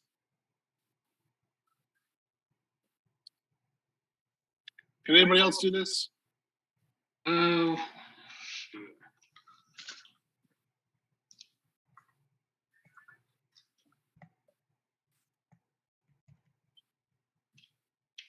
had a phone call. What are we trying to do at the moment? Trying to get my trying to open up my page, my script. Hey Theo, is that thing you taking trying notes to do on? the- Notes on? Is that just a Apple feature or is that on Windows as well? This Yeah, this is like you have Notepad. You have just regular Notepad on your Notepad. computer. You just make Yeah. sure it's all black. Yeah. Oh, so you're just trying to do the copy paste thing right now? Yeah, I'm trying to do that. Okay. I don't know if I'm having that problem. The last time you did this with changing the permissions to 400, is that not? We don't have. No, to do no, that no. this This isn't SSH. time? Okay. Tried, it didn't work as well. Yeah, I just tried it and it says not able to connect. The hell? Give me a second here. Got the same as well. Hold on. Yeah, I had trouble doing this too until I launched from template, to be honest. That fixed it. No. It has nothing to do with the template. Guys. Theo, are all these instances supposed to be in AZA? Yes.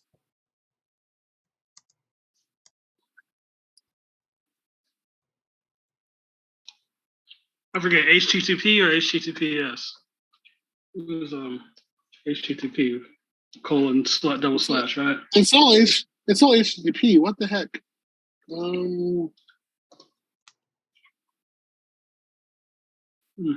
Damon, are you setting the inbound rules, or are you trying to hit the EC2 instance?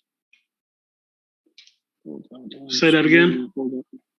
When you ask for HTTP or HTTPS, are you trying to hit the EC2 instance, or are you just trying to set up your inbound rules? No, I'm just talking about the copy paste thing to make the little message pop up and shit. Yeah, it's HTTP. Okay, that's what I thought. : double slash, right?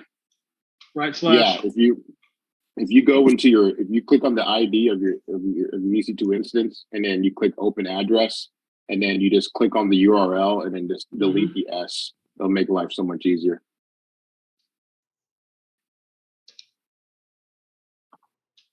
What the hell? Yeah, it keeps saying site can't be reached for me. Last time I created 5 instances at a time, it didn't work. But I created one and it worked for some reason. It doesn't. It's just you can do 1,000, 2, 3, 4,000. This is small. This is nothing. So this has to deal with the security groups.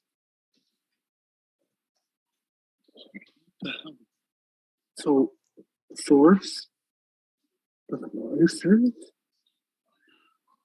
should be anything, anywhere. Boom. How is this not working? Okay. So it's done. Oh, then launch templates. I have to figure this one out because it's not working. I don't know why it's not working. This is driving me up the wall. Yeah, Can you test if the instance, if the outbound traffic works on the instance? Like, can you ping out of it? How you test that? Yeah, you can do that one. We did that one before. Hold on.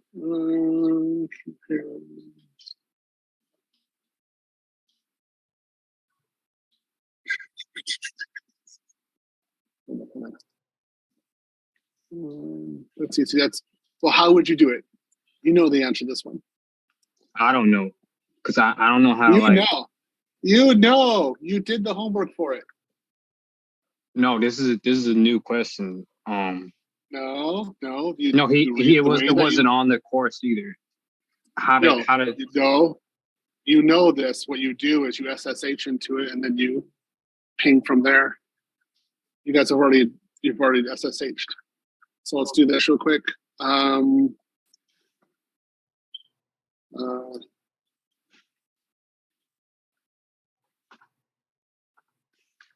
on. Let's see this here.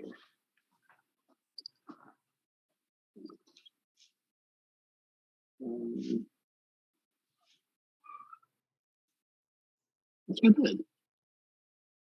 Hold on a second. Can't you always do it on the command line too?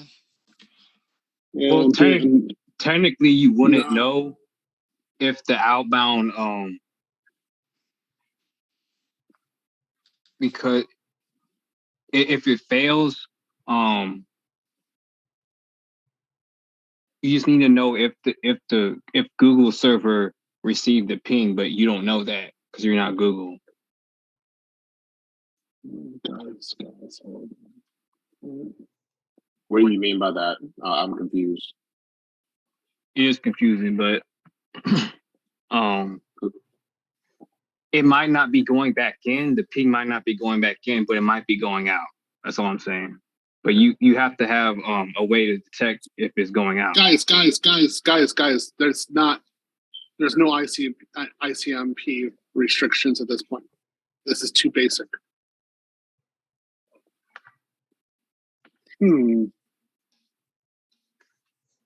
Interesting.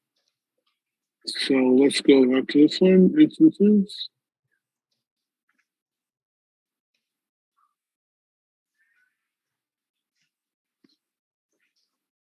Oops.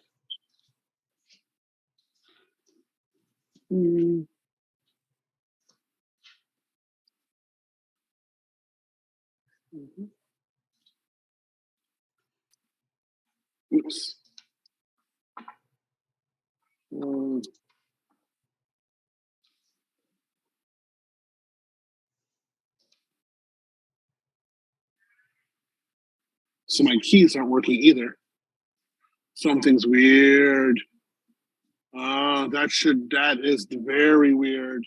I don't know why this is working. Okay, I have to work with this one. I don't know what's going on. EC2's worked on there, but it did not do what it's supposed to do. So, I don't know. This is a weird one. You think it's the .pem file? No, it has nothing to do. .pem is fine. It's not. Something is blocking it, basically. So, firewall. There's a block. But there's no firewall running. Because I just checked the security groups right there. So it's running in the cheater one right there. So we go through here, we go to dashboard. I'm getting when I ping the IP, I'm getting requests timed out, packet sent 4, 0 received, lost 4. So here we have the outbound rules, which are properly configured. Right. So this is very, very weird. Oh well, we'll continue on. It's running, but we can't connect to it, which I have no idea why. We'll figure it out. I'll always figure this one out. Anyway, let's keep on going. All right, guys. We're going to go ahead and start with you guys making your own VPCs. At least the VPC does work. What you connect to these two? Yeah, I know. Right.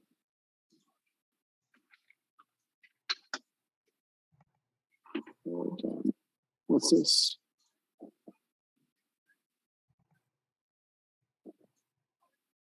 What's a screenshot of? I think I got it to work on my end. I opened up the incognito mode and took off the S. No. You know, why is this wrong, guys? Guys, why is this wrong? I knew it was wrong the minute I saw it.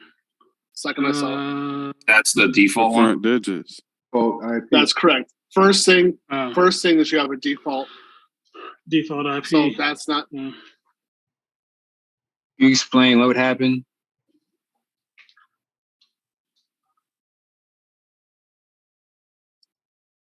Okay. So if you have this one, 172.31 means you didn't use your own VPC. It means you use a default VPC, which is not what we're doing anymore. So I can tell this directly, immediately, like that. That's the value that was wrong. Then you have hello world, but the one I said was hello cheater. So that means you've done a different configuration. All right. Close. Anyway, let's go ahead and continue on. I'm gonna go ahead and share with you my notepad. Okay. Now, as we're going through here, you're gonna have to change values. Okay. Because I have Ohio and Osaka here. I have my values are for Oregon, but you're gonna have to change your values as you're going through this. Okay. So let's go through here. Save. Duplicate.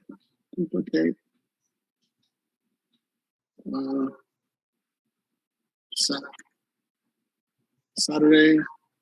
Where is my recent? Where is this saved at? There it is. Okay, it's on desktop.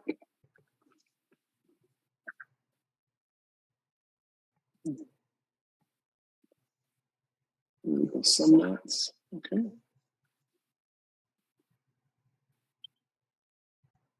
Okay, there you guys go. So that is your text file. You guys can go ahead and open that up all at home. Okay. And as I have on here, we'll figure this one out. We have here the what is it? This is the script that's going to be used for your EC2. And then we have my other notes that I have as we're going along here. So let's go ahead and, since I have no idea why this is going on like this, let's go ahead and go to another region. Now the region that I'm going to do next will be Ohio, since I wrote down Ohio. It doesn't have to be Ohio for you guys. You can choose whatever one you want. Just remember, I am following a plan. So I have, this is what I'm planning on doing right now. I'm doing 3 O's, 3 holes. You can do a different plan. You don't have to do the plan that I'm doing, but you have to follow the same rules regarding subnetting. You can't do some like a VPC and subnet stuff. You can't say I'm going to do my own. It's not going to work. Okay, so let's go. I'm going to go over here and go to Ohio. Slow today, Ohio.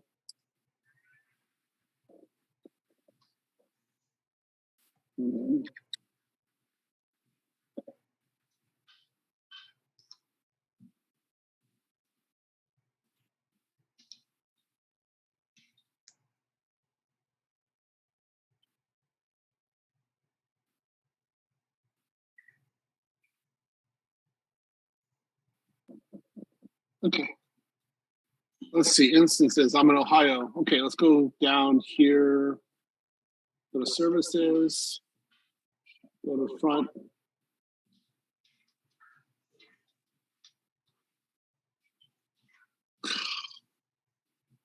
So it must be the shopping. It must be that. That's what it has to be. That it has to be people online shopping right now. It's the only thing I can think. Okay, so we're here in Ohio. I'm gonna click on the VPC right here. Is this the lab? As we have, yeah, this is the lab. This is the lab part. Okay. So go along with me as I'm going this. I want you to do this at home while I'm doing this. Now, the first thing you notice is we have a 172.31. So this is going to be our default value. Let's go ahead and go over here to your VPCs and just say default. And go ahead and save it. This is always going to be default. And so this is your just know not to mess with this at all. You're going to go over here to create VPC. And it goes to VP settings, you go VPC and more. And next, I'm going to go and name it something. Now, again, we're celebrating demise of Derek Jackson. Correct. So have your fun with this. Said so. Said so. VPC. Okay, and that's the name of it. I have here Ohio, and I have here IP version 4 CIDR block range. Going down here, it has Ohio, and I have 10.16.00/16, and I can go ahead and put that over here. And I now have my VPC CIDR block range ready. Now, before we continue, we have to make sure we have everything written out. This is particularly important because we don't have it written out correctly, we're fucked. Okay? So I'm here in Ohio in the paper. I'm gonna click, I'm gonna copy. Yes. You see how you have those regions like the Ohio, Osaka, Oregon, and you have the IPs that are associated with them. Is that set, or did you kind of arbitrarily just decide? No. Listen to what I'm saying in the class. You can do what you want. Right. I'm putting this on my paper. This is determined by my WordPad. You do what you want while you're doing this. Okay? You're owning it. The reason we did 16 here is because Oregon is Derek Jackson, so Ohio is half. That's a joke. That's why we're putting it here. You can put anything you want. Remember, the limitation is you can only put a value between 0 and 255. All right? Now, listen to what I'm saying. Listen carefully here, because you guys got the text file. I have here for Ohio. You can put any region you want here. Just make sure it's a region that you're actually in. I'm going to have here 1016, copy it. Now I'm going to go scroll down. Before I was doing Virginia. I'm not doing Virginia now. So I'm going to put this as Ohio. Ohio.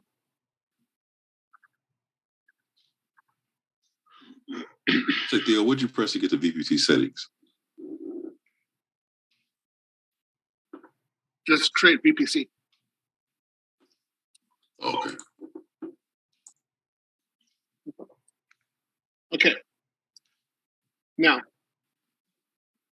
here, make sure you're in your notepad, you have this set out correctly before you start copying and pasting. So I have here Ohio subnets public, Ohio private 1, Ohio private 2. If you're in Ireland, just make sure you say it says Ireland. If you're in Mumbai, make sure it says Mumbai. Just make sure you're planning this correctly. Next, your subnets all have to be 24, which they are.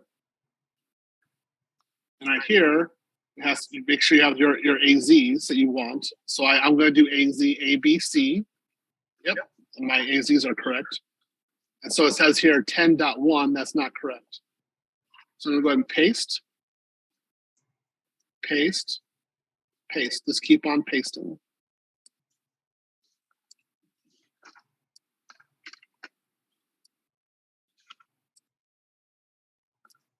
Now, part of the reason why I have that underlined is to emphasize to you guys that that is one unit.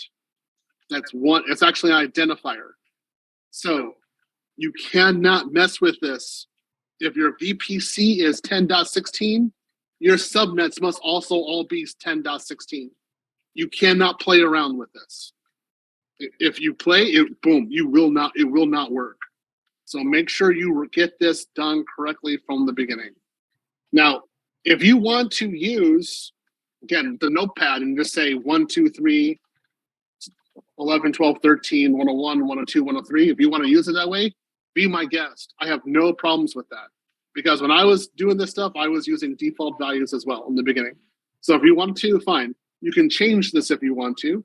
If you have your own way of doing it, go ahead and do it. But just remember, make sure you're doing this in a professional manner, because if you have a manager asking you, why did you number it that way? You need to have a reason. My way that I do it is it identifies the service, and it also allows for future expansion. That's why I have it my way. Again, you guys are free to do your way. I don't want you guys to be like online or reading some books or getting some other ideas and saying, hey, I could do it this way or that way. Duh. I know you can. Do it. Just make sure you do it in the way that your company wants you to do it. Now, as this is the public, this is going to be for load balancers, my subnet here. So my AZA copy, I'll make sure tenancy. Oh, that's right. Okay. Let's go back over to here. I only have 2 right now. I have 2 subnets. So I have 2 availability zones. So I have B and A and B. So I need to have 3. Number of availability zones is 3. And then public subnets is 3. And number of private subnets is 6. And then NAT gateways is 1 per AZ. All right. That should be pretty easy for you guys. Just want to make sure we're at this point. Does everybody have, make sure 16, correct? Does everybody have at least their VPC network value put here? And is everybody's value /16 for the VPC? Make sure it's /16 or else this will not work. Anybody have a problem with this part? I don't have an issue with that part, but for the NAT gateways, you said 1 per? Yes, 1 per. Okay. Thank you. No problem. Okay. Tenant, don't worry about that. Okay, let's go. Now let's go to customize AZs. It says here, first availability zone, A, B, C. Let's not mess with that. Number of public subnets, 3. Let's go here, customize subnet CIDR blocks. This is when we have to having the fun. And you see here, it has all these /20s. We do not want /20s. These have to be /24s. So we already have the /24s here on the sheet. All we're gonna do here is make sure if you have your sheet is ready, then all you do here is just copy 1 by 1. So public, A, public, and 24, 1. Next one, B, B2, public.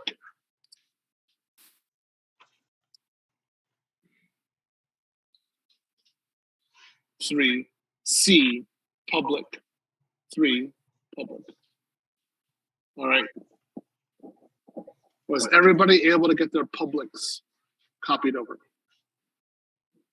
I have a question about something. I don't have but 2 availability zones available to me. Like it's Where just are you? saying 1 and 2 Where are you? for What the region? number of availabilities. Oh, North California. What region? North California. Oh, no. Get out of North California. Okay. I chose California at first too, and I saw it only went up to No, like 4. So I got up out of No, that. hold on. North California has 6. Okay, but you have to request access to the other 4.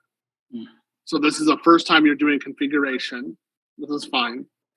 You don't have time to request access to activate the other 6, the other 4. You request to have activation. You can, but let me show you real quick.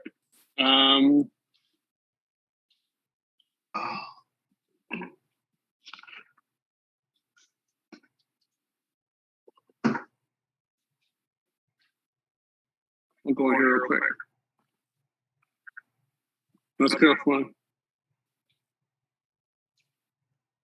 So if I go here,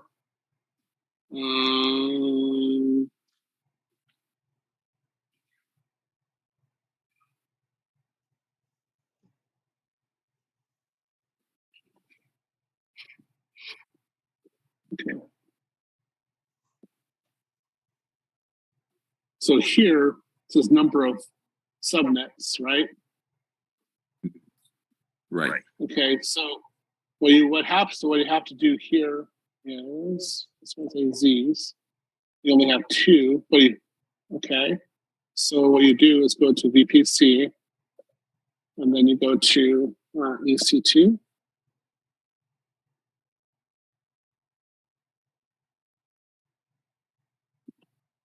Okay, and it says these zones. It says enable additional zones, and it says enable by default. Default credit specification. Where is it? Boom, boom,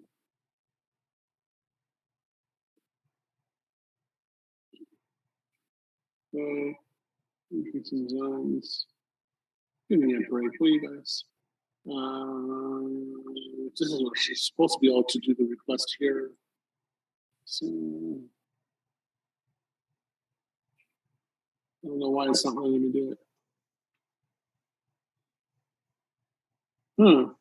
This is weird. It's supposed to allow.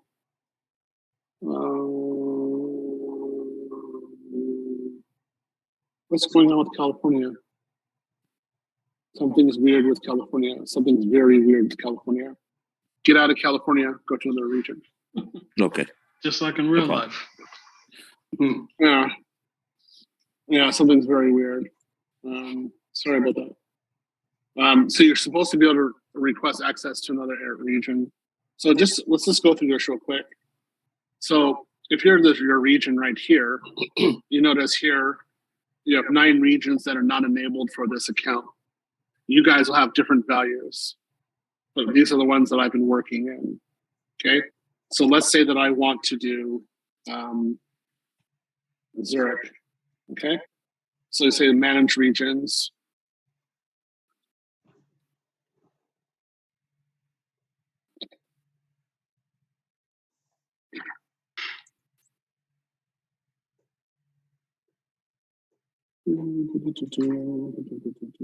Oops. Okay, and right here, you can enable them. So I go for here. This is Zurich. Let's say, okay, so it has to go through this. So it needs to actually prepare to permit you to do it. So I just go ahead and do enable region, and usually it takes time. It's not done automatically. So it says enabling, right? That's gonna take about 24 hours, somewhere around there. I mean, it could be done in 5 minutes. It could be done in 2 days, but usually it's about a day. So you just keep on going by. That's just a part of it. Just okay. All right, fine. So just make sure you get it right at work. That's all. But it's a part of planning. Okay. Anyway, has everybody been able to get their public subnets in there? You good? Okay, next one, private. Here. Private.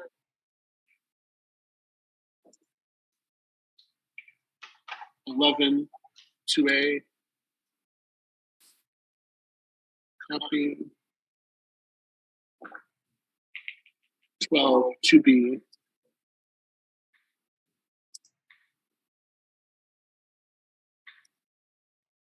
To C 13, correct? Databases. So subnets for the databases.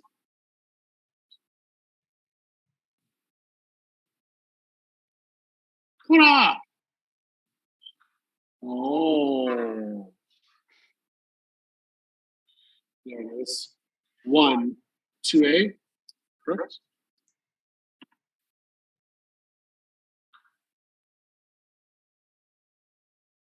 Two 2B.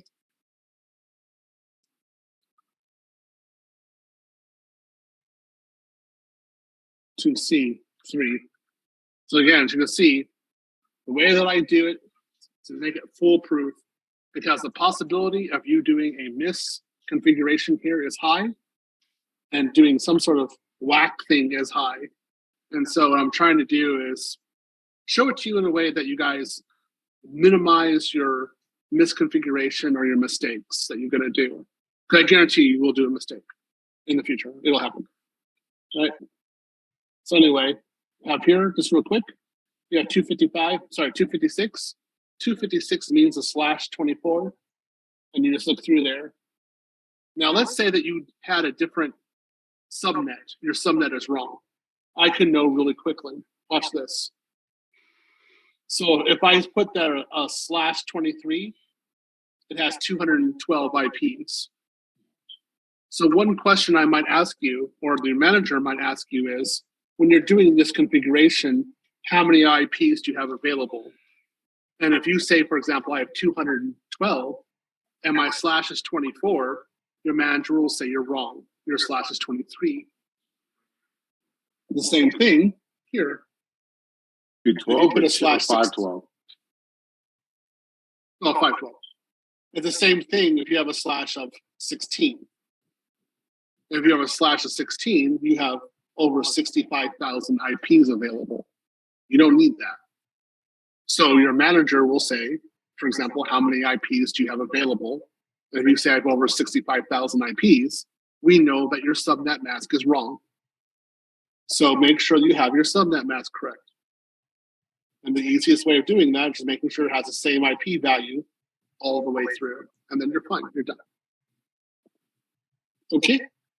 Is that gonna be on the test? That's your job. That's not for the test. That is like second, third week of working. Oh yeah. There you go.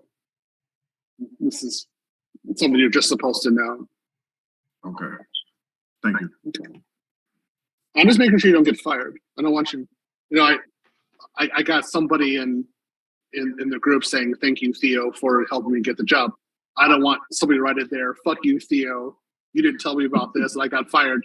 You dirty bastard. Like okay. So I'm trying to get you past certain problems that you'll have in the office right now. Okay. So create VPC, and here's your VPC creation.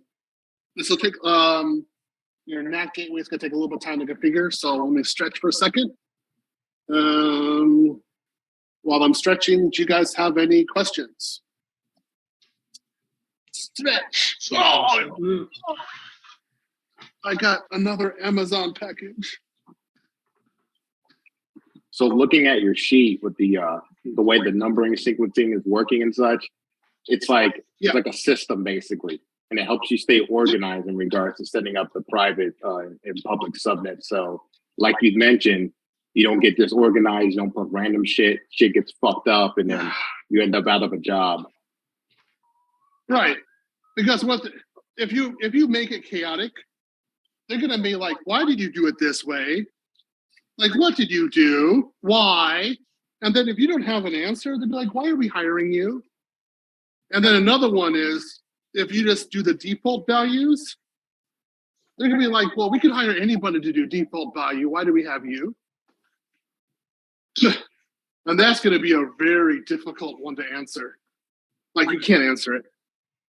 So then you'll be having a conversation with HR. Hey, what's on your Amazon package? Does it say G dial 2? G what? G dash some number, because I think that's your aisle where I be sorting your packages. Hold on. Yeah, you're an aisle G.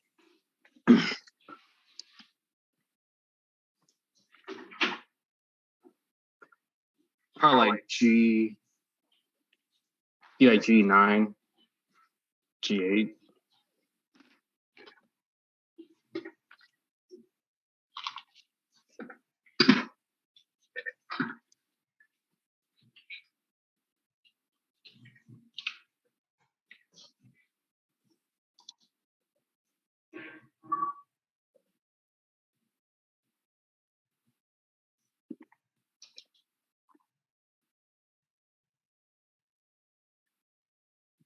Is he sending the sheet to our email addresses?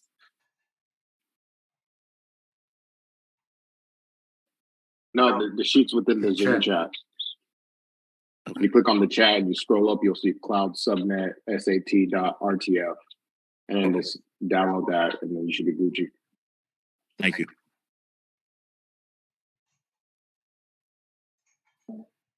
I thought I'd be OG. Oh, am I just G? Okay, let me look. It'll be a colored No. sticker. A colored sticker. Believe it or not, this wasn't Amazon. I thought it was Amazon. It's not Amazon. It's USPS. Oh, that makes sense. So I got IMS for the COBOL programmer because I'm excited. Okay. And then I got in my hometown, I got a box. So I wonder what this is. It's supposed to be some media. I bet you it's raunchy. I'm a single guy here. Bunch of pornographic videos of 9-year-olds, right? I'm a passport bro. That's so. Of course, I'm a pedophile. Oh, that's what the scraggle daggle logic dictates. Yeah, we know it's gonna be. We know it's gonna be bad. We want we want underage slaves. Yeah, that's right. So this must be an underage document. Right? What's supposed to be what this is? She's half your age, so We're there's pedophiles. we're afraid to have something to deal with a woman who's not afraid to check us. Well, what As is if- this? Oh, As if all men want It's- that shit. it's a Star Wars comics. more Star Wars comics. You ever read Conan the Barbarian, Theo? Star Wars comics. No. I don't. I go deep, but not wide. So I stay in very much in my lane. I feel that. Huh. So I do everything Star Wars, but not outside. Watch And your then- enemies, see them gentlemen before you, and hear the lamentations of their women. Ah! Bro, if you read All the comics and the novels, that shit's awesome, man. I've heard. I I know might they had be I know there was a Tulsa Doom spinoff too a while back, but the artist made him look like that one African dude, Dijuman Hansu, whatever the fuck his name is. But it was pretty dope. I'm just happy to get my stuff.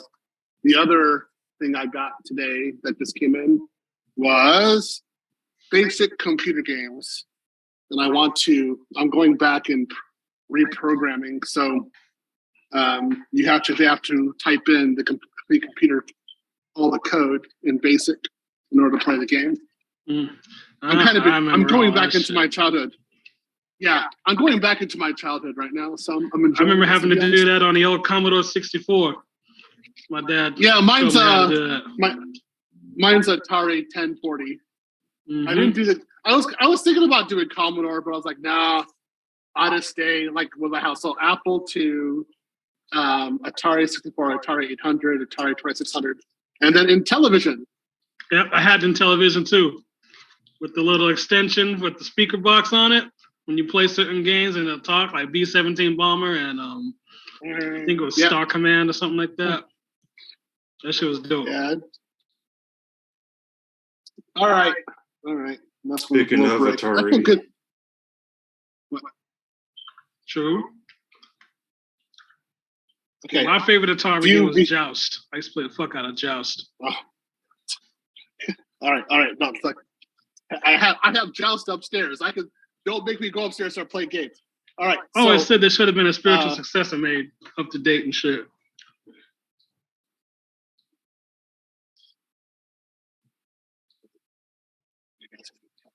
Okay.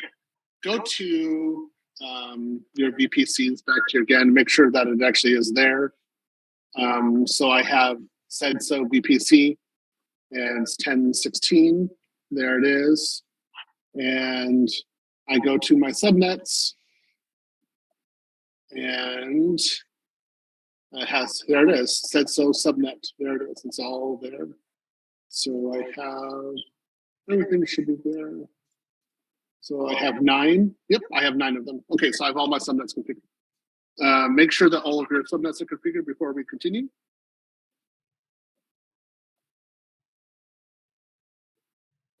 I got scared at first when I saw those empty named subnets, and then I scrolled down. And I'm like, okay, we're good.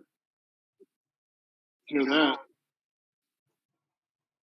I would have been like, hey, can you start from square one again, Theo?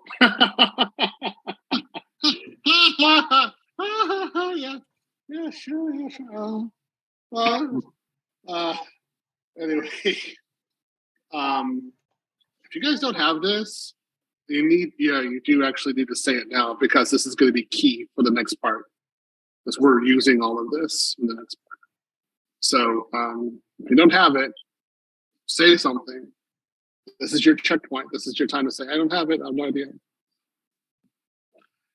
We good? Do we All absolutely right. have to have the NAT gateways? Heck yeah. Okay. We'll work without it. Because I don't qualify for the free anymore. I guess I have to make them. How are you not qualified for free? Oh no, because I had taken it with Amazon Restart last year, but Okay. after a year they take it off. Okay. It's not going to be that much. It's not going to be that much. It's not going to be like $100. It'll be a few pennies. So why you would worry about it, I have no idea. I mean, if you have, I go to AWS here.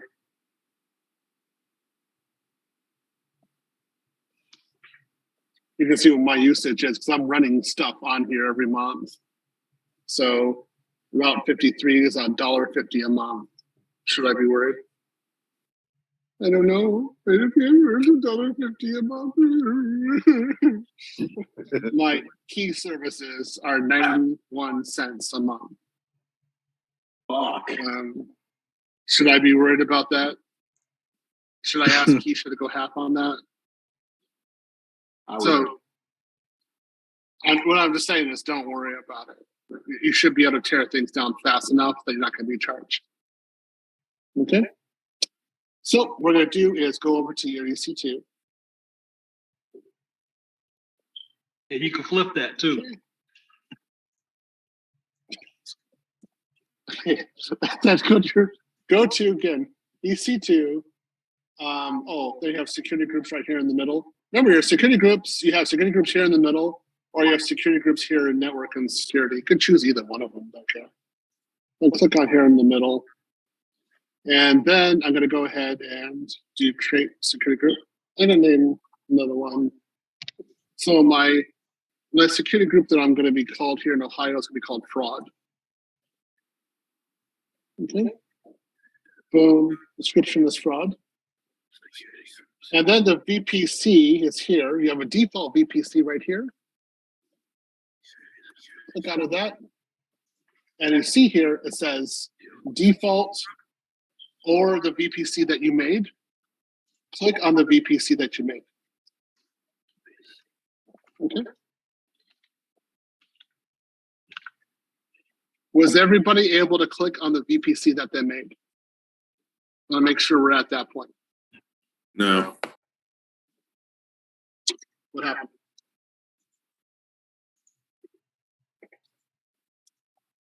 There we go. Have to make sure What you're happened in Ohio. Read. I'm double checking No, it doesn't. now. You could be in any region that you want to be in. It has to be a VPC that you made. Can't be default. I'll know it's default immediately when you run that.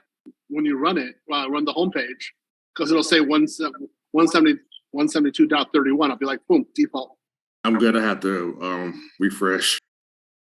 Okay, no problem. Yeah, I'm glad you Inbound told us rules. the name. SSH, add rule, and HTTP, source anywhere, and description SSH, HTTP, And don't touch outbound rules. And add new tag.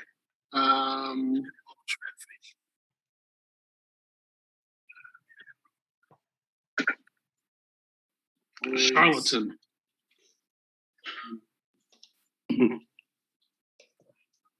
Roll. Charlatan? Is that charlatan? Charlatan? I don't even know how to spell that shit, honestly. I don't know how to spell it either. I thought it was all A's, but I don't know. Work. 2 L's, ENTON, charlatan. CHARLLTON. CHARLATAN.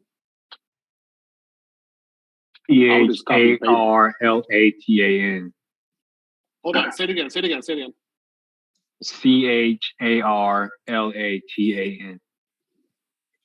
It's all A's. Okay.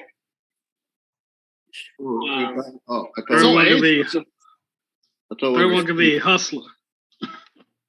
I'm a hustler. I'm a hustler, homie. Work address streets.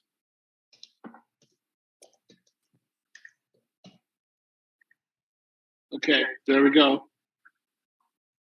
Quick question, Theo. Again, going back? Sure. Real quick, inbound rules. Why are we not adding HTTPS like we did class 1 when we first created security groups? Because we're doing basic, we're not doing anything with it, with anything advanced right now. Okay. We're not going to be using that protocol at all. Okay. Great security group.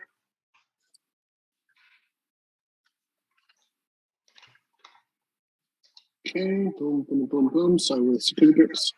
So what I'm going to do here, it says security group name, have fraud.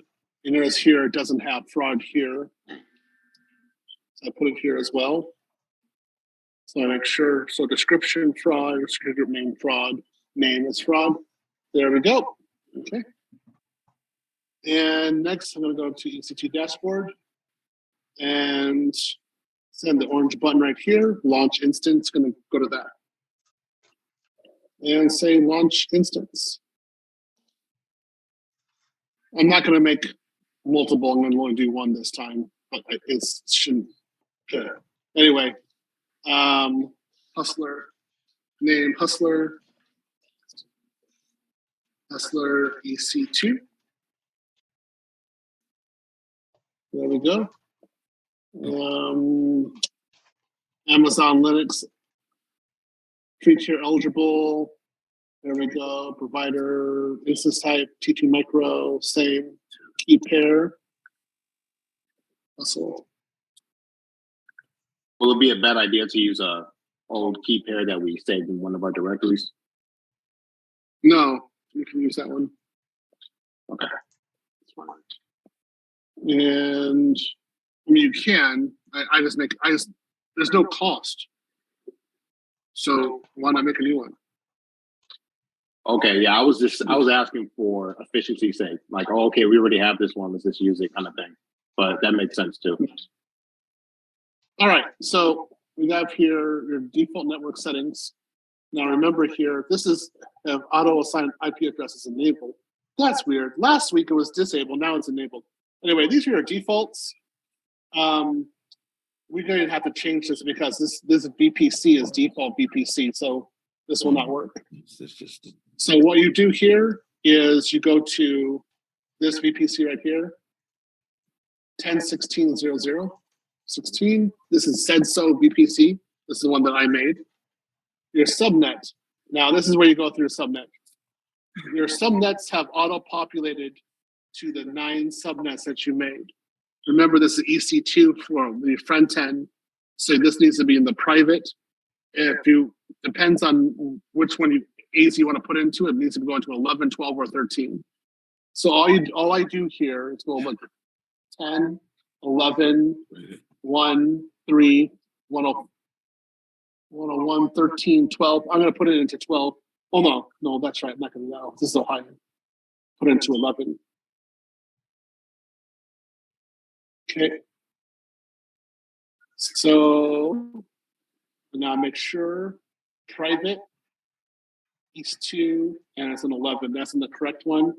And then it says auto assign public. Nope, don't want that. Enable. And then over here, select security group. And here, fraud. Put it into the fraud security group. Okay. So this is basically where we are at normally. And then advanced details. And we've done this every single lab. This is the third week. We're doing it every single time. I'm a big believer of just, and particularly in the beginning, just doing repetitive work. So go to the notepad, gave you guys a text file. It's right there. The script is there. Copy it in there. Guys who haven't done this before, and remember it's at the top. The thing you have to copy and paste is at the top here on your text file. All right. So at this point, go ahead and look over to make sure you have all the values are correct. So you have here Amazon Linux 2, correct. Virtual server type T2 Micro, correct. Security group is fraud. Okay. I'll put number of instances as 1. Okay. And go ahead. Wait. Does anybody have any problem with this at this point? That's right. You might have a problem with the VPC. Is your VPC the one that you made? That's the first thing. Subnet. Is it in a private subnet? Has to be private. Next. Auto assign public IP. Is that enabled? Next. There's existing security group. Are you using existing security group? Yes. I have a question. I still get default. Sure. How do you get default? Hold on. What's the default? What do you mean you're getting default? When I click on compare security groups, I drop down tab. Like for you, you got fraud. Mine just says default. But that means you didn't put your security group into your VPC. It's fundamental. Okay. You have to go and watch this. Watch this. I did this in another class. Watch this. So my VPC, right? So I have my VPC is here. Let's change it to the default. And so all these values change. Yeah, I got my VPC on my other one, not on default. Right. So that means you didn't. Okay. So that means that you notice the fraud security group is not in here. Okay. Because my fraud security group is only with my specialized VPC. So if your security group is not with your VPC that you made, that means you didn't put it in there. Okay. That means you got to go back to your security group and change it. Okay. No problem. Go back, do this again. Network settings.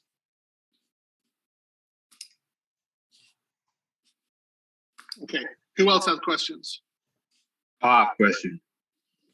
Sure. Why would you assign a public IP to something in a private subnet?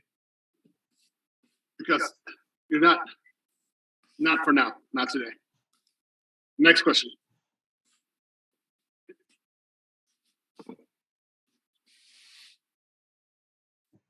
Anything else? Okay. Security. Fraud. Okay. And then we have here. Okay. Okay. So we have 11, we have all this stuff. Okay. And go launch instance. Good. Then we have our instances.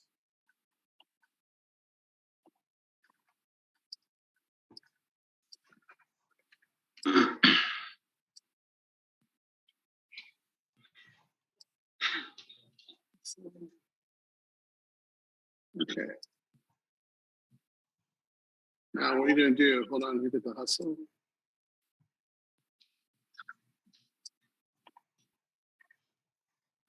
Okay. So I got my Hustle EC2 running.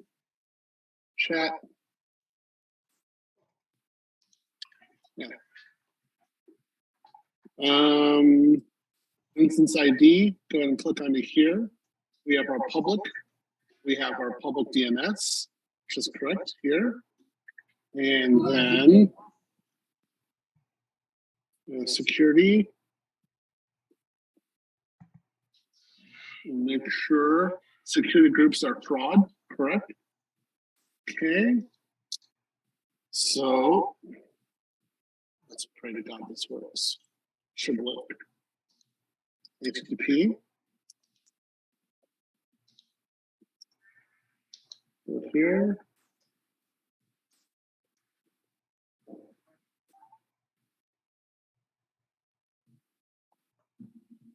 Yeah, mine don't work either. What is going on? Very Try. weird. I don't know. What will happen if you launch in a public subnet? Would it work? No. Do not do that. No.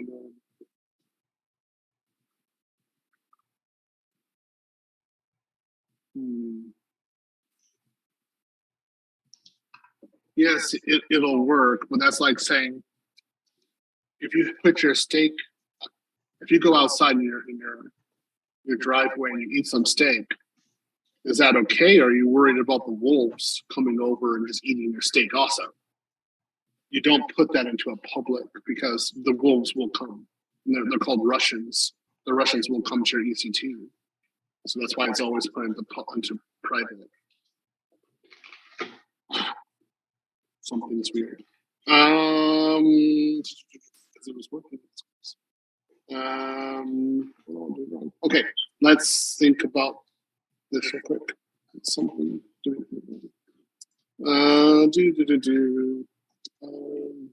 Yeah. Yes.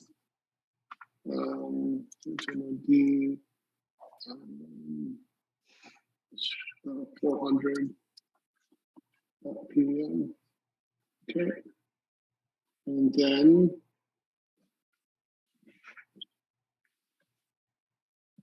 let's just introduce another client.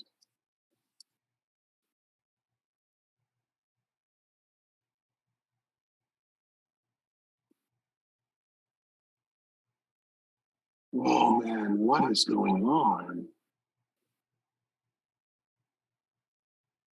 Did I genuinely shouldn't know this? Oh my gosh, hold on, let me look this real quick.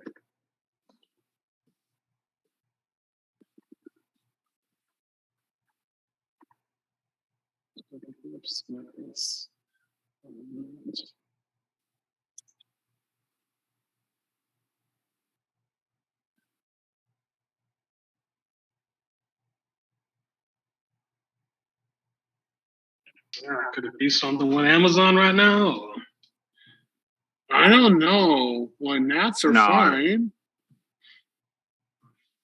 Yeah, that's some. We're definitely just going the This usual only route. this only happened when we had introduced these subnets. Yeah, but it worked just fine. It worked just fine last class. Oh. Yeah, everything works fine. So if you're blaming this on a subnet, it's like saying everybody's commercial cloud infrastructure doesn't work. Everybody does it this way. There's nothing unique about it. Oh. What am I doing wrong? I cannot figure this one out. Okay. For the life of me. No. Okay, that's not working. Can't connect. Love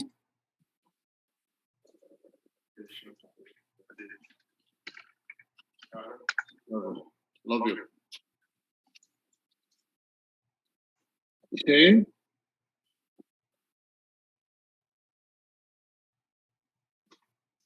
Okay, that's weird.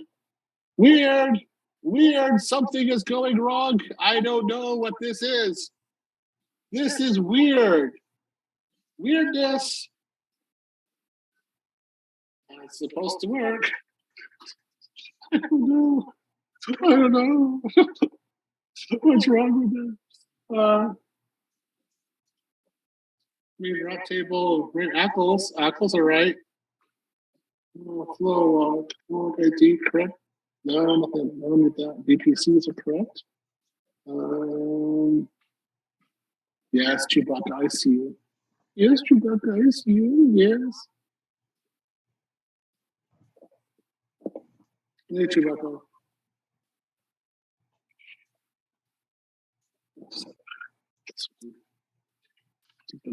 Kill.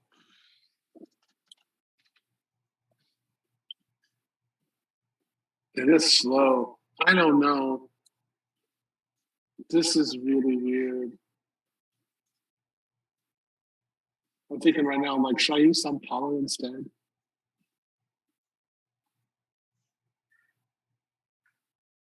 I wouldn't be surprised if it was something due to the huge demand on Amazon right now. That's what I could think of. Virginia, Virginia. Okay, so you guys, Amazon Christmas shopping?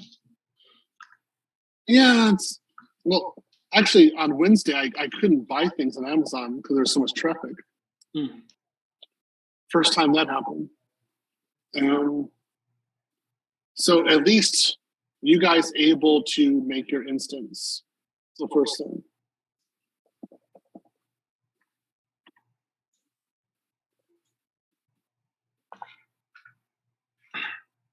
Think it could this be like a temporary thing due to the overload that you're talking about, and then once it lets up, it would actually be working?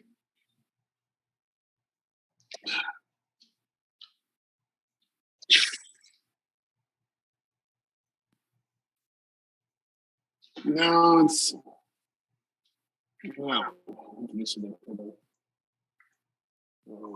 just for the purpose of the class. I'll do it. This is really slow, guys. This should not be running. It should not be running like this at all. Okay. I have to put into a public subnet. Public subnet's a death sentence, but I'll do a public subnet. Oh my goodness, why is it this slow? I mean, what kind of traffic? Oh, it's New York. Oh, that makes sense. I remember people, Ohio is the main region used for New York. So let's try it again.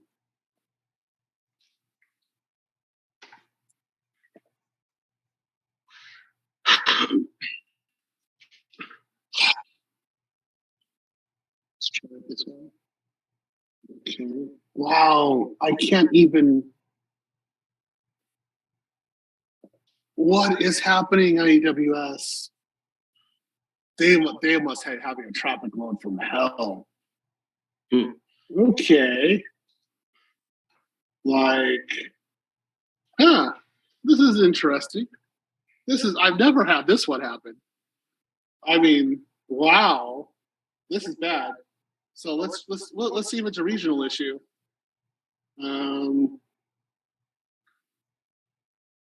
That one also didn't work, and I'm using the island one.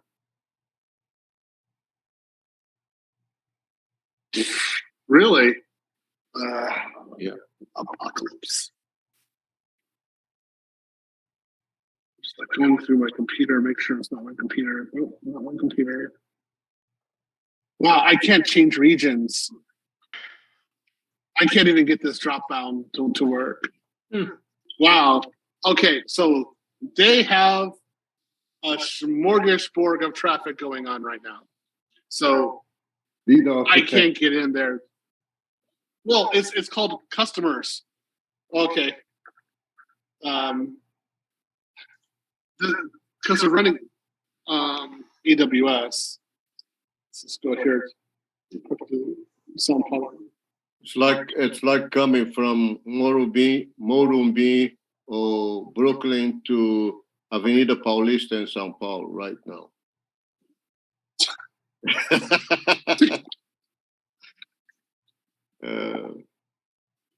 I don't know. This is just not exactly the way that I wanted it to be. That's for sure.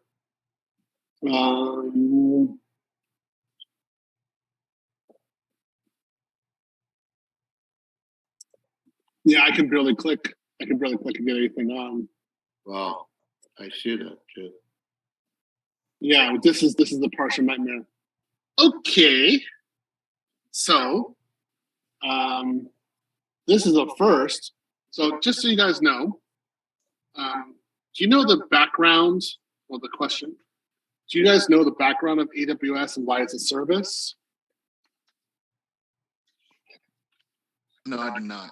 Yeah, they got tired of paying for other people's web stuff, so they created their own server stuff and then just started selling that off. That's part of it, but a little bit more. You're on the right path, not the right address, right? Yeah, but you're on the right road. They saw a vulnerability in the market. They probably saw other competitors. No, they were one of the first ones in the market. Scale up and scale down. Nah, nothing with it. So Amazon as a homepage has to have a certain physical server strength during December when we're all online buying stuff. So Black Friday, Cyber Monday, like Black Friday, things like Yeah. that, right? So that's a fixed hardware requirement. So what Amazon stated is that during most of the year they don't use 90% of their capacity. They only use 100% of their capacity when they're getting close to Christmas. During the rest of the year, they don't. So what they did is they have all this capacity, they can sell it to other people in the cloud. And for them, it's pretty much pure profit because they make all of their money to pay for their AWS infrastructure. They make it all just from the Christmas season on Amazon itself. You can tell what kind of profit margin they have. It's amazing. It's billions. Yeah, billions. These guys are making money hand over fist. So this is why we have this system. We can use it is because we're using the capacity of Amazon itself when they're not in December mode. That's right. So AWS will hire, Amazon won't, but AWS definitely is because they have plenty of money. So let's see if I can go with this one. So I can't even. Okay, there it goes. Wow. Okay, so let's see if I can change region.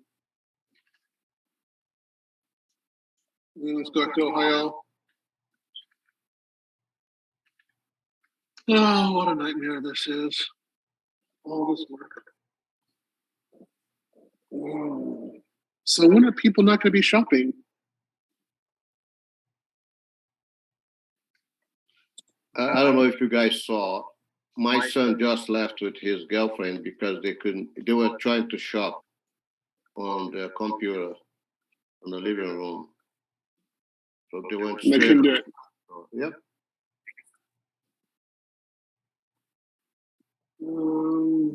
This is really irritating. So let's go.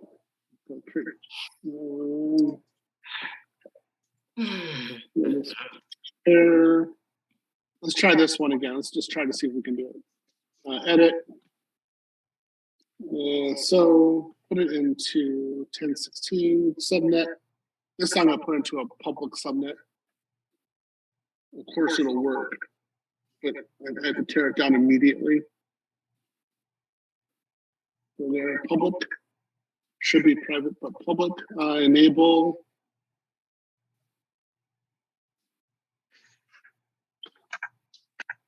And then select existing security.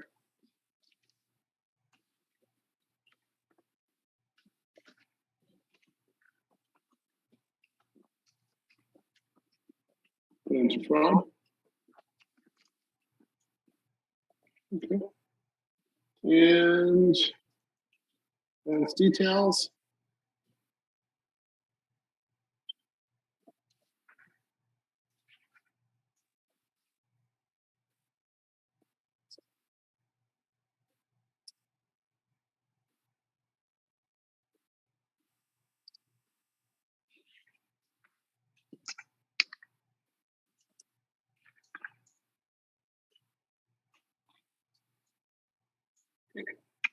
So Theo, were you over in Ukraine when Russia was approaching on the Crimea?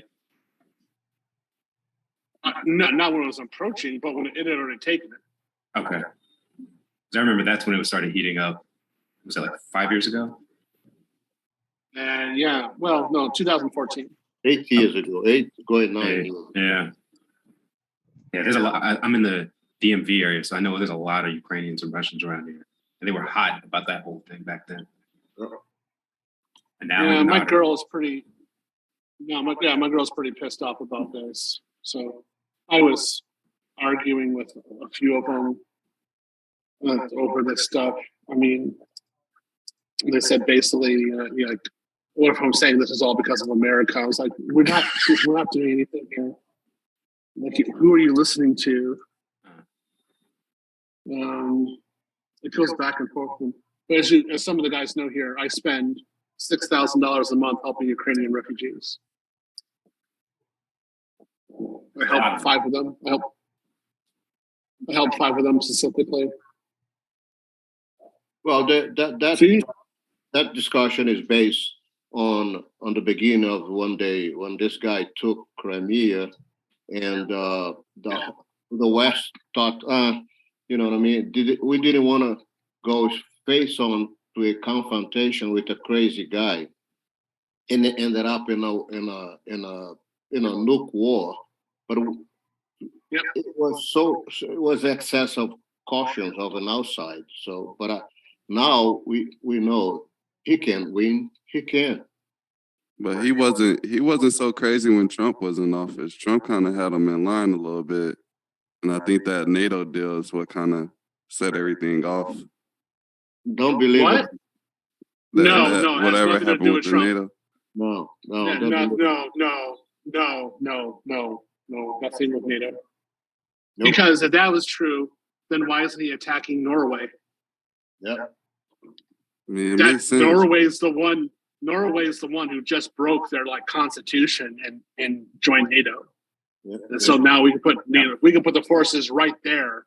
Yeah, I mean, you talk about all of one of their biggest ICBM locations and their underground submarine ports in the Arctic is now within 200 miles of NATO.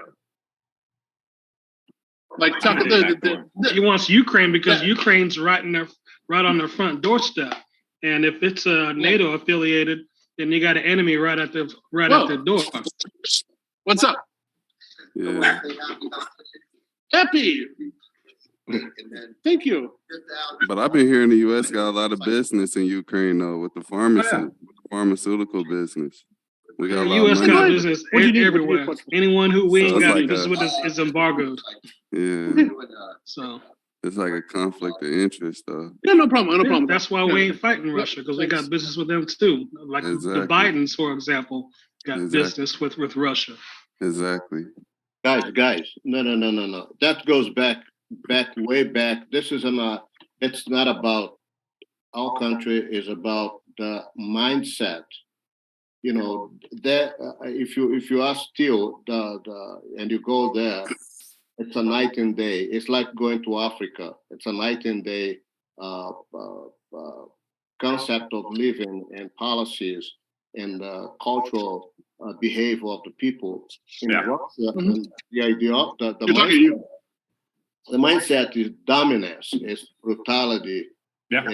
There is no old way. So what he's trying to do is being a Tsar, you know what I mean, in a modern way. It's not going to happen.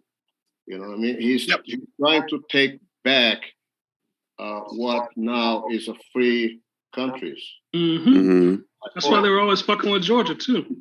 All the old Soviet Union countries. Yeah, and he think he can do that. That he's no longer going to do that because now we have NATO, we have Europe, Western Europe, who woke up and realized what for years the United States have been telling them. Look, you guys are too dependent. I mean, remember when the German woman was a prime minister? She was here. Yeah. What said to her, and she went like freaking. Oh, the United States is. We're going to continue to to synchronize with this pipe that's coming. Guess what? Mhm. They all got screwed. Yeah. Yeah, not surprising. But it happens right now, and I'm hoping. Hope strategy, right? Think of it like this, guys. We've killed over 100,000 Russian soldiers so far. We've knocked out over 3,000 of their tanks. So those are the ones that are actually operational. Most of their tanks are not operational. We have set back the Russian military at least 10 years minimum.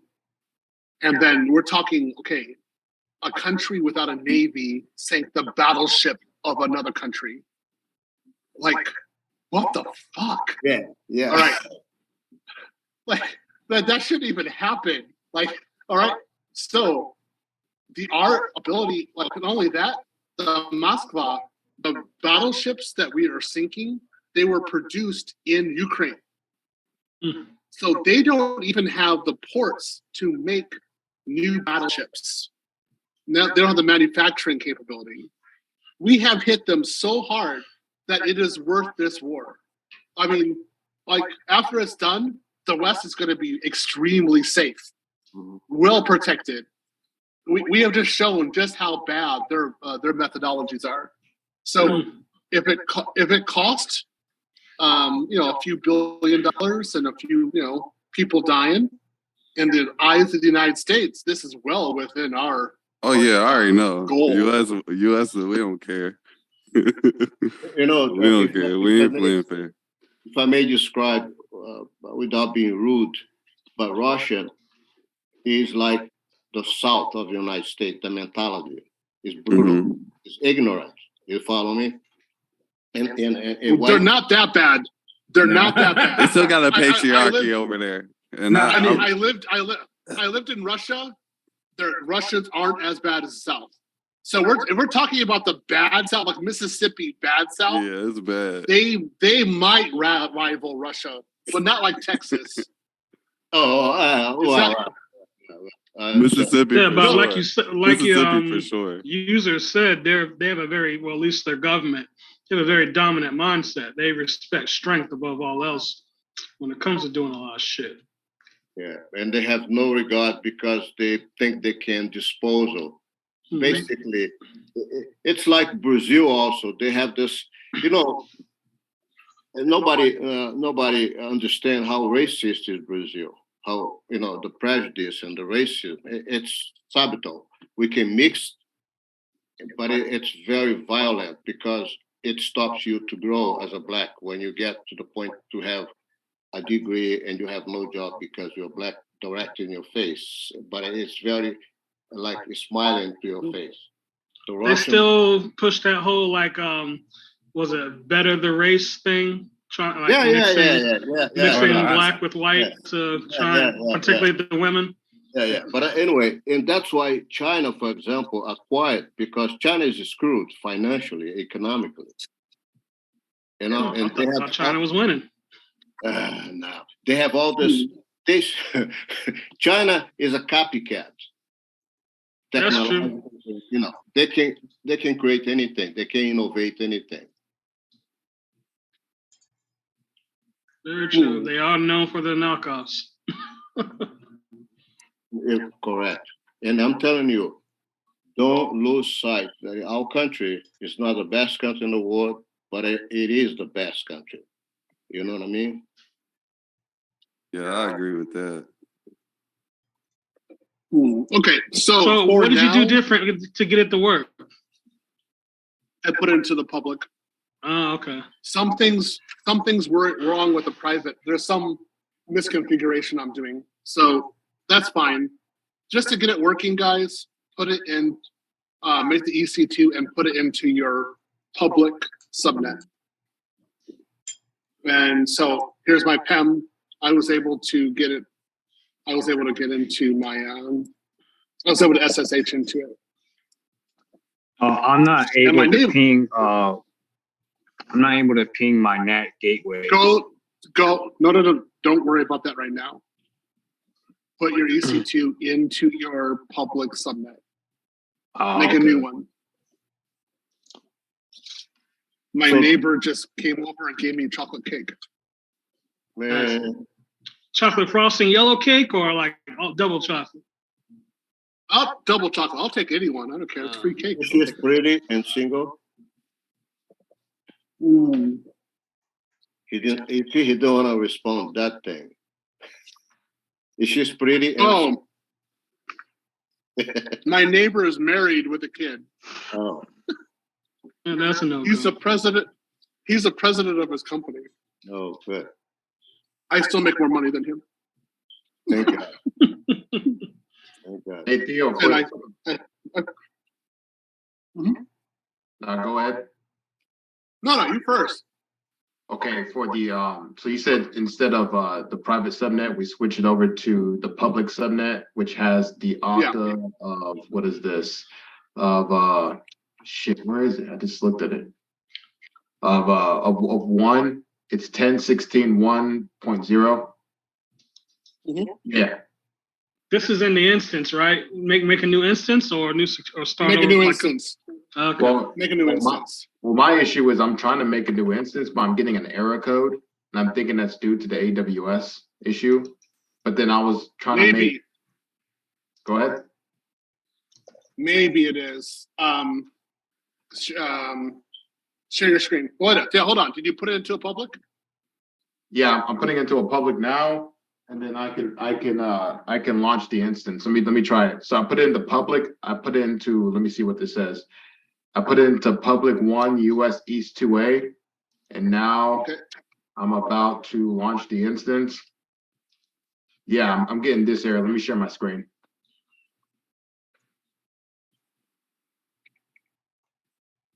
I haven't had chocolate cake in a long time. Let me know if you could. Let me know if you could see.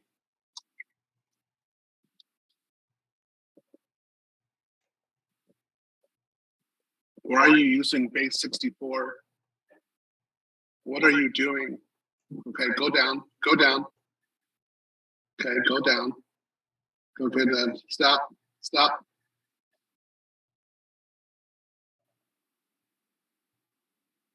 Okay. All right, that's correct. Just stop. Stop. Okay, go down. Go down. Go down. Okay, up.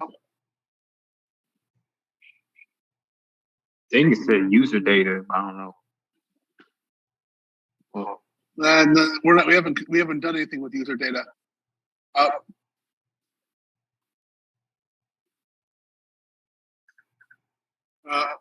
Sure. Yeah, it's fine. Go over to the right in summary. Scroll down. This is the whole thing for summary. Yeah, no.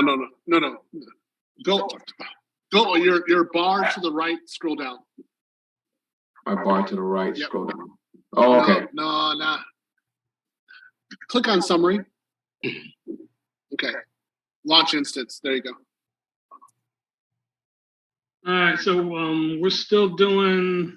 There's a checkbox that says user data has Autos. already been base 64 encoded. What is it? Does that have something to do with it? Edit. Yeah, go to edit instance. Yep. Yeah, he's probably go all the way down to the bottom where you put the script in. That. Yes. Why did you do that? Click the orange button. I'm hungover.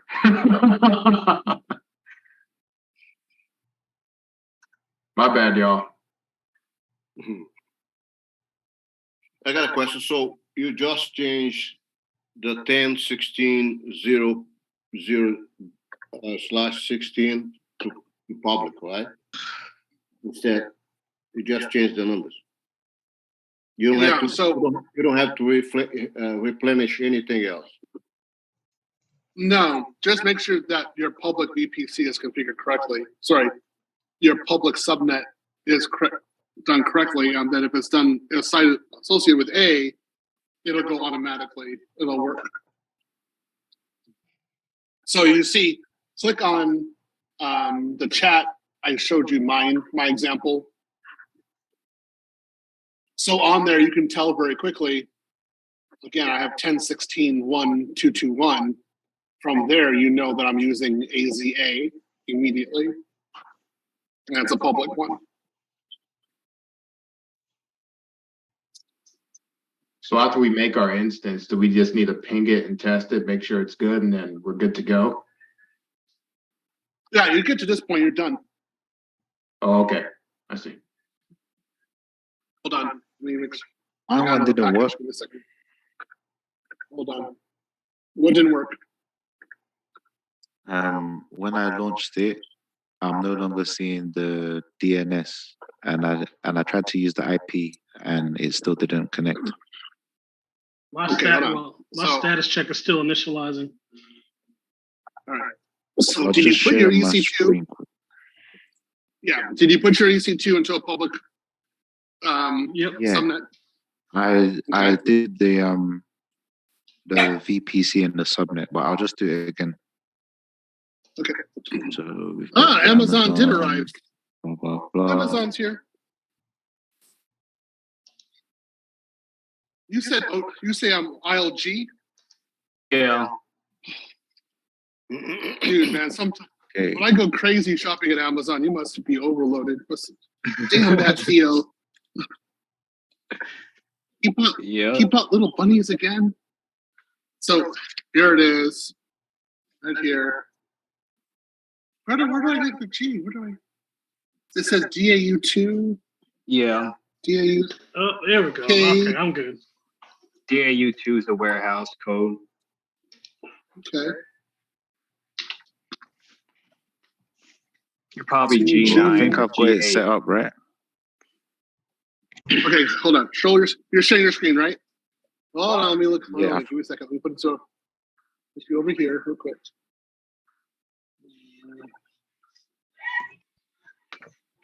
Move. Okay. Move with me. Okay, hold on. Okay, down. Stop. Auto assign IP must be enabled. Oh yeah, that's probably Okay.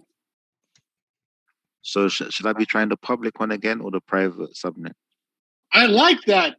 I like takes the L. Good for you. Okay, hold on.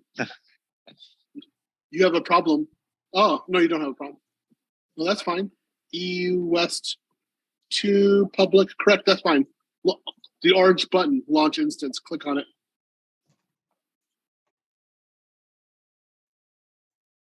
Done. Next person.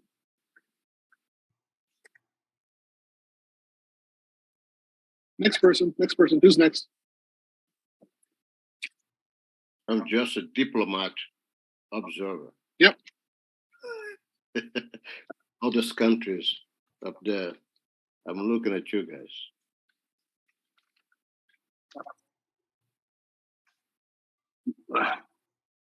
If you're in some of the other classes, we got more people from Europe. We got a guy from South Africa too. Cool. Yeah, they're all trying to get out. Got two of them? Ooh, okay. I don't think I ordered two of them. Got one extra. Okay. All right.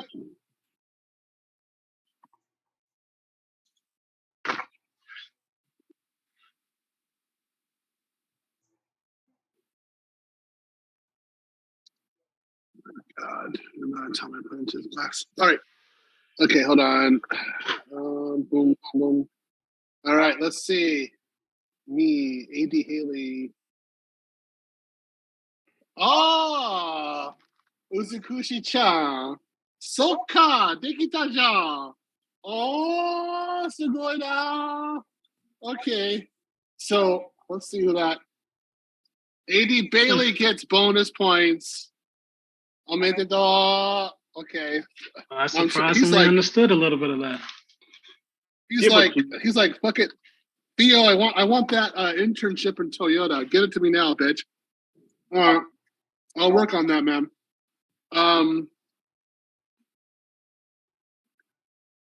There you go. There you go. That one works. Now, hold on. Let me share my screen. Hold on. Share screen. Desktop. To share.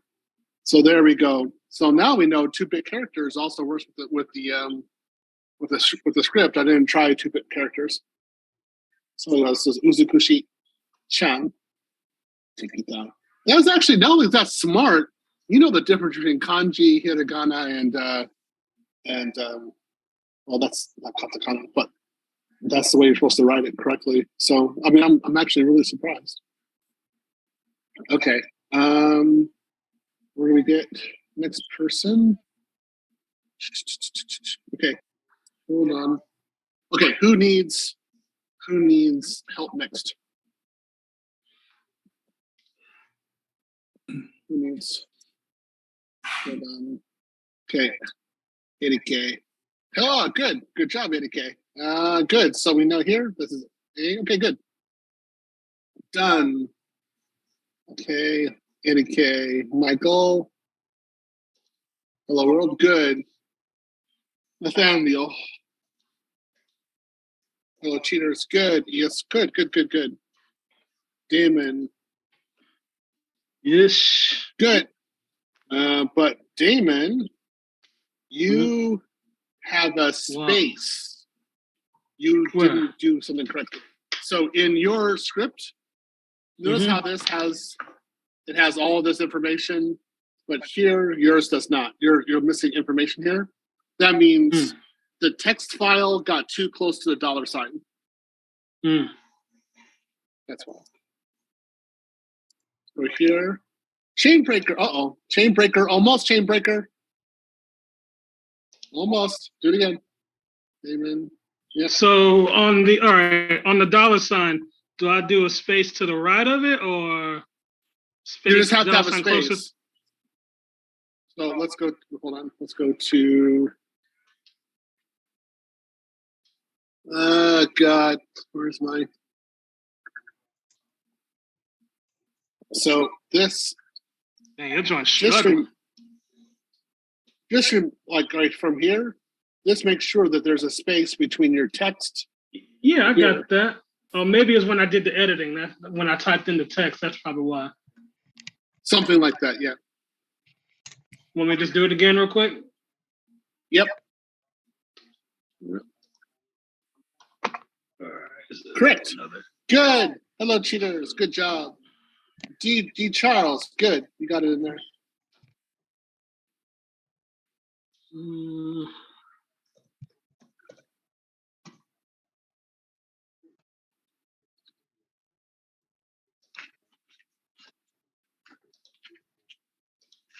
Now, to show you that you can do multiples while you guys are doing this, I'm just going to show it to you real quick. I'm going to go and do launch instance.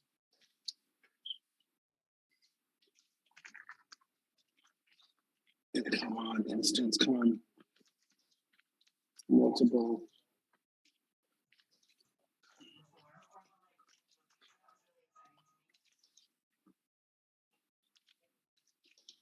Okay, multiple cheater. Okay, so this is great. Multiple. Okay. Now I'm going to go through here, edit. Put it into my VPC. Subnet, put a public. I'm going to put this one into public EC2. So I put in 2. Auto sign, IP enabled, select security group. Put in fraud. And then I'm going to go to security details down here.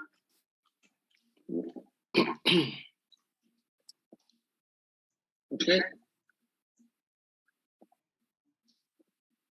Go here. Go over here real quick. So I have 5 instances.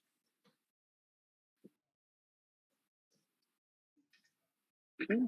View all instances. So multiple cheaters, I will now look at some other guys' work while I'm doing this. But I'm going to show you that this also works. So let's go ahead. Porter. Good job testing. There you go.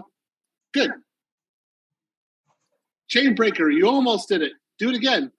You made a small configuration problem. Small configuration. There you go.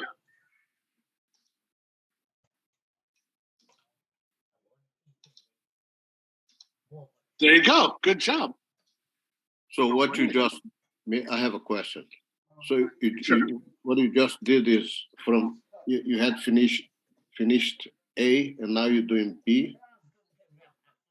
What I not finished, what I decided to do was I put into a availability zone until there's availability zone A, B, and C. So I told the class put all of their instances into A, and then I'm doing this right now. I decided to put 5 of them into C. You can put into any one that you want. As you're going to see later on, we will be using all the availability zones. Thank you. So a multiple cheater right here. So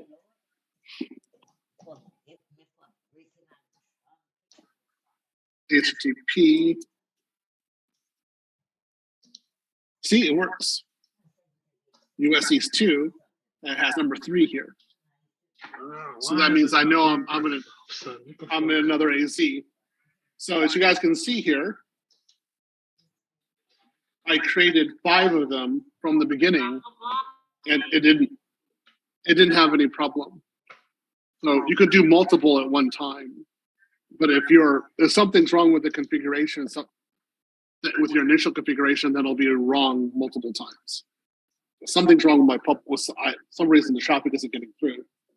Well, I noticed the public IP when you launch in the public is different from the public IP when you launch in a private. You launch in a private, it's similar to the Elastic IP, which also doesn't work. Yeah. But it should NAT through. It should NAT through anyway. That's the issue. That the NAT router should be involved in actually doing all the NATs that we want. Okay, this is Amazon's fault. This because remember when we did this in the beginning, we're using the NAT gateway to do our default configurations. So that's the way that one is. So it's irritating. Anybody else want to show their work? I just dropped a new one. Okay. I just dropped a new one. Drop it hot. You still didn't get it right, but close enough. That's fine. Yeah. So someplace here, see that there's no space. There's no space between the number and the dot. Mm-hmm. Here's a space. Nope. See, I thought you said it was with like around a $sign. Someplace you didn't get it right. It's close, but it's not able to tell. It's not picking up the AZ information. No, I mean. So it says EC2 internal. Let me see. That last line on the code.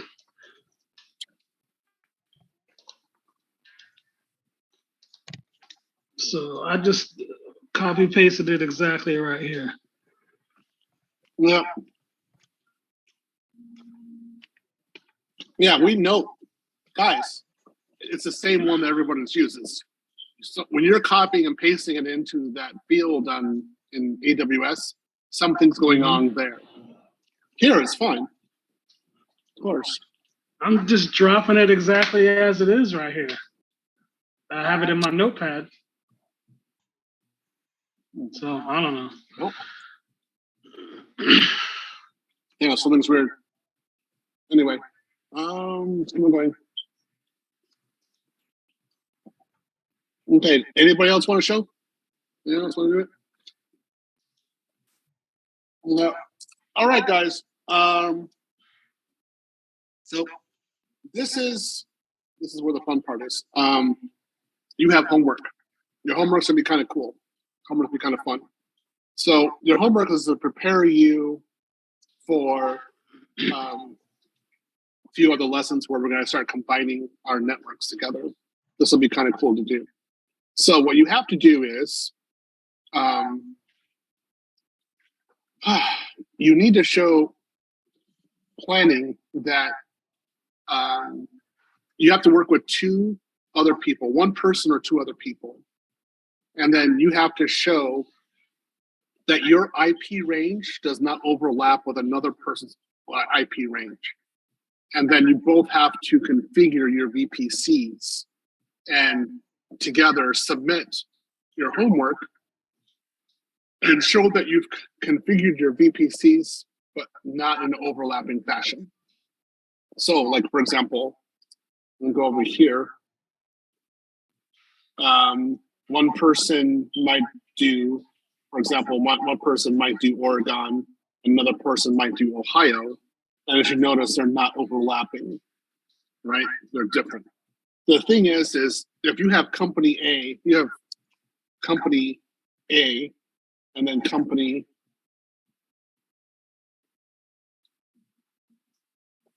B, and they do there's an acquisition. So A buys B, okay? And A's VPC is, the network value is this, and B's network value is this. When they combine together, they cannot communicate. It's impossible. It will not work. So what has to happen is that you have to have, one company has to change.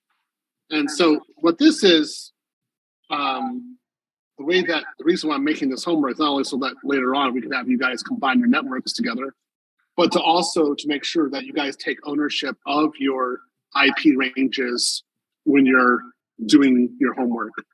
So it can't be the same as your colleagues who are doing homework with you. If it's all the same, it won't work. So again, what you have to do is get like a piece of paper, like you have to use Notepad or Excel, and you have to plan it out and say, this is going to be my VPC range.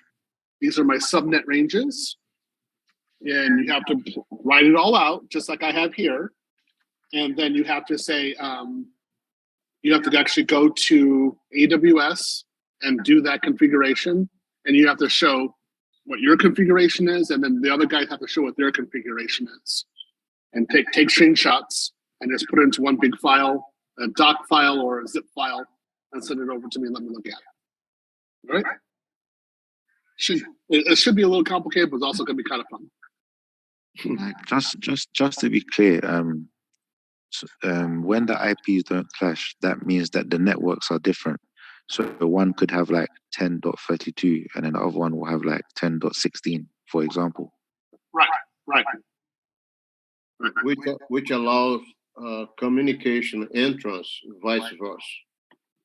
In and out. Vice versa. That's right. But if you have the same range, like this example right here, if you have the same range, then we can't do communication. We can't merge them together.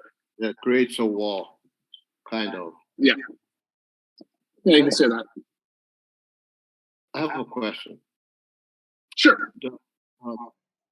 Maybe it's just an elementary question because I'm the new guy here. The scope what we went through today, I can find to exercise because I have the time. I'm gonna make the time and I'm available to us. Okay. In this course that I bought today, the AWS CO3, is that CO3? That one that I just bought today.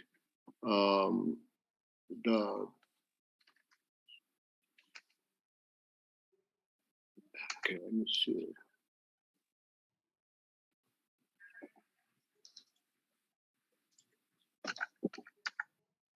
Yeah, this one, the certificate. So yeah, so as a part of the class, so you're new. You were supposed to do section 15 before you started, but I don't know if somebody helped you out with that. So you need to do section 15, and that gives you a lot of explanation of what's going on here. Okay. And then you also need to do sections 3, 5, and 6. Okay. Good. You don't have the book yet, do you? No, but I can order, because only today, I don't know, someone sent me the picture of the book. Okay. Somebody give him the link or put in the link in the chat of the book in Amazon that you're supposed to have. Because I do have you do homework from there. I think Mr. Amaru, I think he sent it to me today. Okay. I'll All buy right. it. So that's good. Hey, Buy Theo. it. Buy it as soon as you can. Yes. No, I can buy it as soon as Yeah. I finish it. Good. Thank you, Yep. Theo.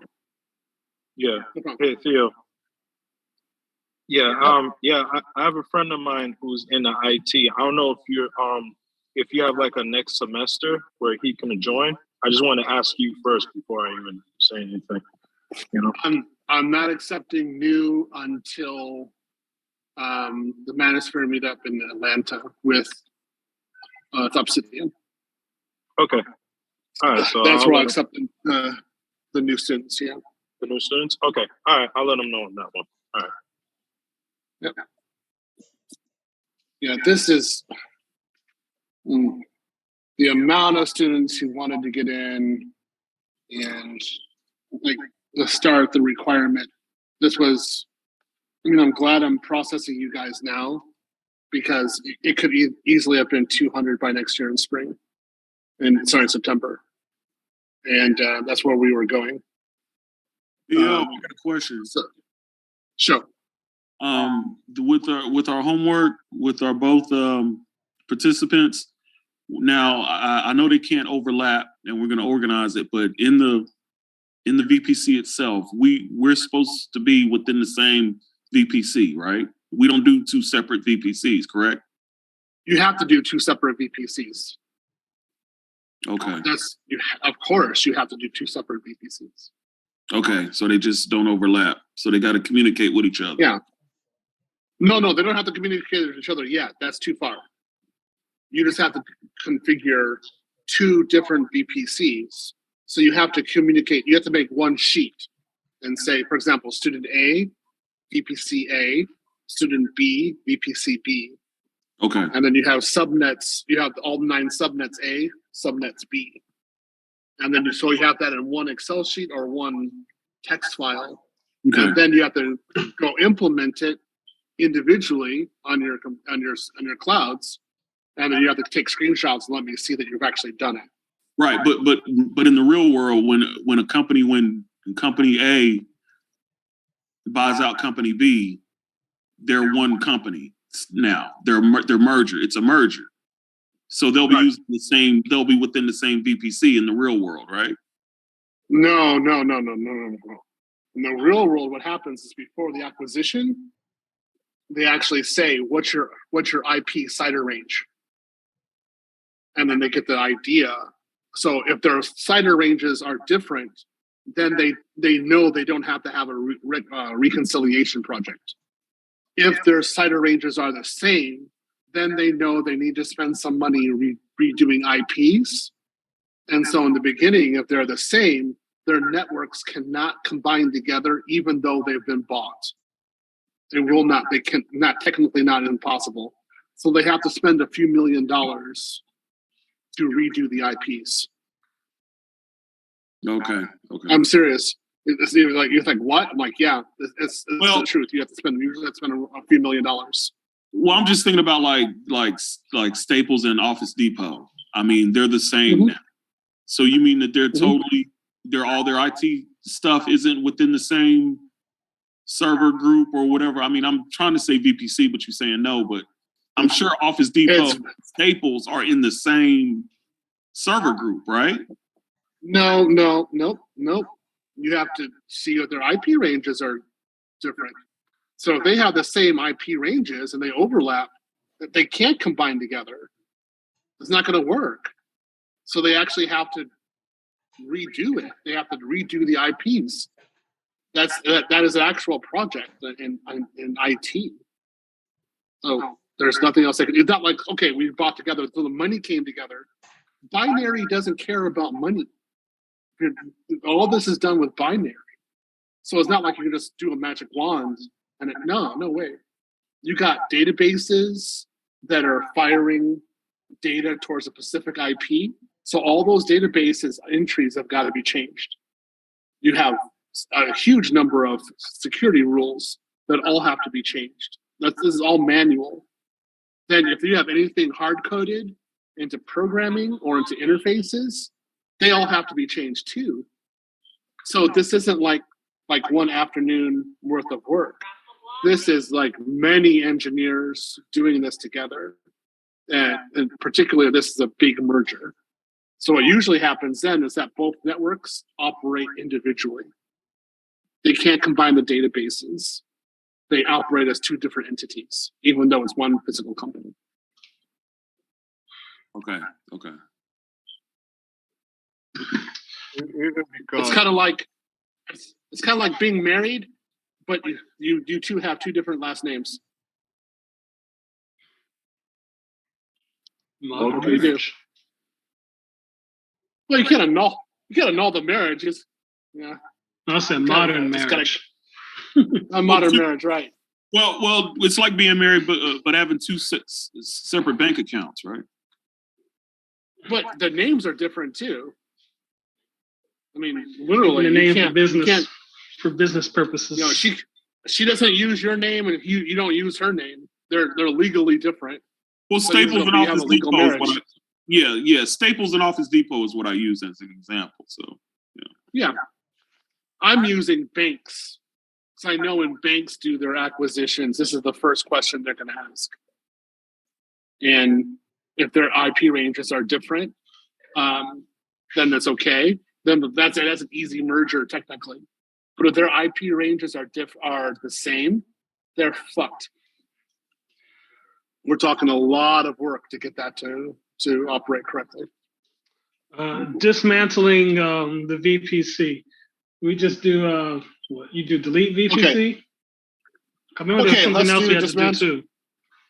Okay, let's dismantle the VPCs. Okay, first, let's do tear down real quick. Go to your instances. Click on all your instances. Instance state. Terminate instance. Okay. Then what you're going to do is go to VPC.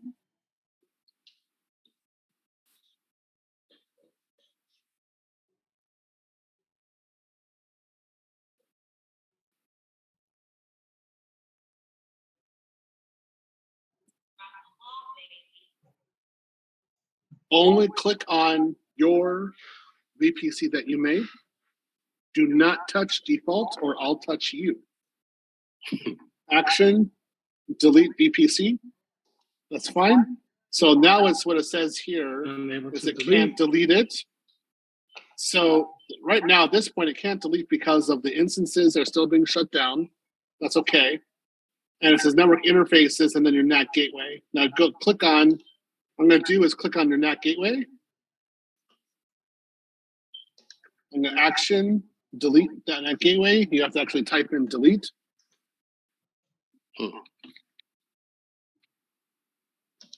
Delete one.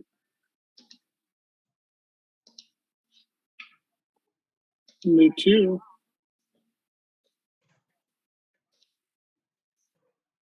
Delete three. There we go. Now what we're real quickly going to do is go to EC2 while it's doing this.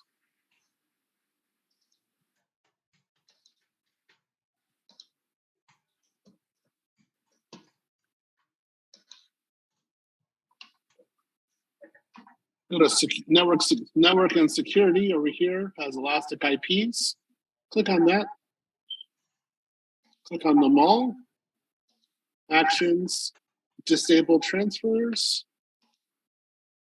Well, please give me a break here. Okay, it should be being erased then. Okay, we should be okay there. And we're trying to release them. Go back to VPC. Usually go around in circles with this kind of stuff. It's no big deal. VPC, Go back to your VPC, click on it. Oops. Don't click on it. Click on there, actions, delete VPC, and say yes, delete. Where was that network and securities? Because I'm on the VPC dashboard and I'm looking on the left pane and I'm not seeing it. It's under EC2. Oh, it's under EC2. Yeah. Okay, so from EC2, what's the Then okay. Yeah. So I'll go back to it. So EC2.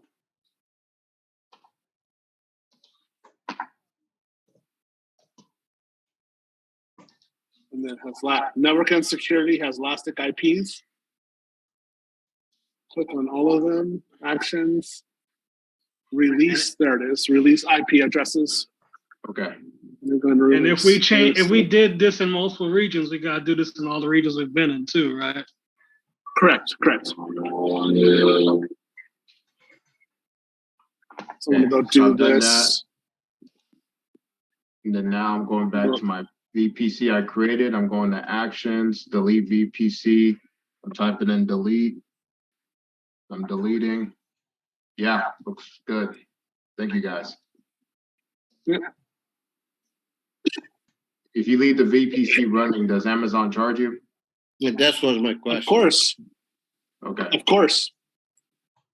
That one doesn't allow me to release it. You follow the instructions. Say, Theo, whenever I click EC2 Global View, for some reason, I did everything. Go to EC2 dashboard. Right, but there it's clear. But when I see Global View, it says I got. It doesn't matter. It doesn't matter. It does no. You only look at your local region. Don't care about what the global is doing. Okay. If your global is saying shut down and it's terminated, that's what it is. All right, but it says 15 VPCs in 15 regions. That's what I'm just asking. Does that mean it's still running? Of course. Why would you have 15 VPCs in 15 regions? So why is it? But I'm saying, but I did the shutdown. Why would you, of course, have 15 VPCs in 15 regions? Because their default. Yes. Oh, okay. So that's not mine. Okay. No, that's yours. You're just not being paid for it. You're not being charged for it. You're not being charged for default. You have to have the default. Okay.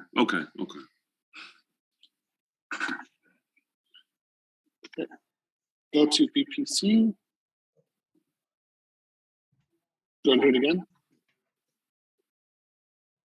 Yes, please.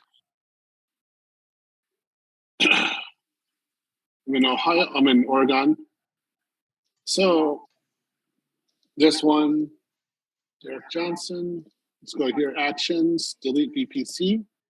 It's not allowing me to. So instances one is still shutting down. That's fine. Network interfaces and NAT gateways. Click on NAT gateways. We have NAT gateway here. We have to delete them individually. Delete NAT gateway. Type here delete. Copy it. Delete. Next one. Actions. Delete NAT gateway. Delete. Next one. Actions. Delete.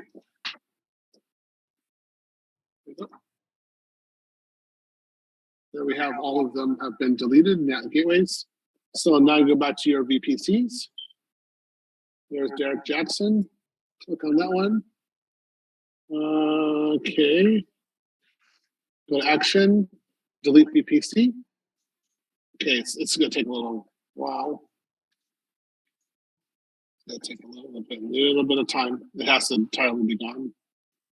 Can't just be deleted. Refresh. Derek, action, delete VPC. It's still not done yet. Give me a second. Refresh. Click. Really? Still having that issue? Still not deleting? No. So I was telling you guys, it's like you told Keisha that you're not dating her anymore, and then she shows up at like 11 o'clock ready to get smashed. You're like, I'm not dating you anymore. I told you. But she's still there. Like, Keisha, go away. No, I'm here. Yeah, we're still having a relationship. No, we don't. I terminated you. No, we're still in a relationship. I got a quick question. Sure. If we don't delete, in this case, Amazon keep charging you? Yes. Okay. So every time we do an exercise, we better delete everything, right? Yeah. It's part of teardown. This is something I normally do. Detach. Oh, no. This literally have to wait. Okay, nothing we can do about this one. Let's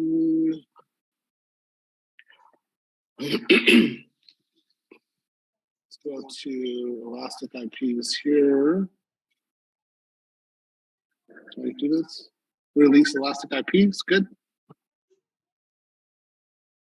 All right. Hey, Yeah, Theo, done.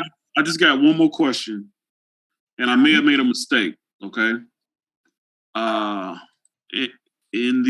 When I look in Northern California, there is Oh no! Why? Hold on. Did you do any configuration in Northern California?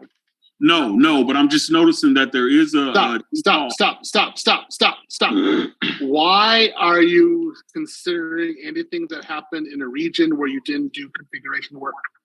Okay, because here's why I think I made a mistake. In Ohio, there's no. No, default. I may have deleted that default. No. You might have deleted a default VPC. If you did that, you're in trouble because you're gonna have to. You basically can't use that region again. You might have incredible issues. Don't erase a default region, a default VPC again. You're just making life hard for yourself. Don't do that. It means you need to work in a different region. Okay. Well, I think I did it by accident.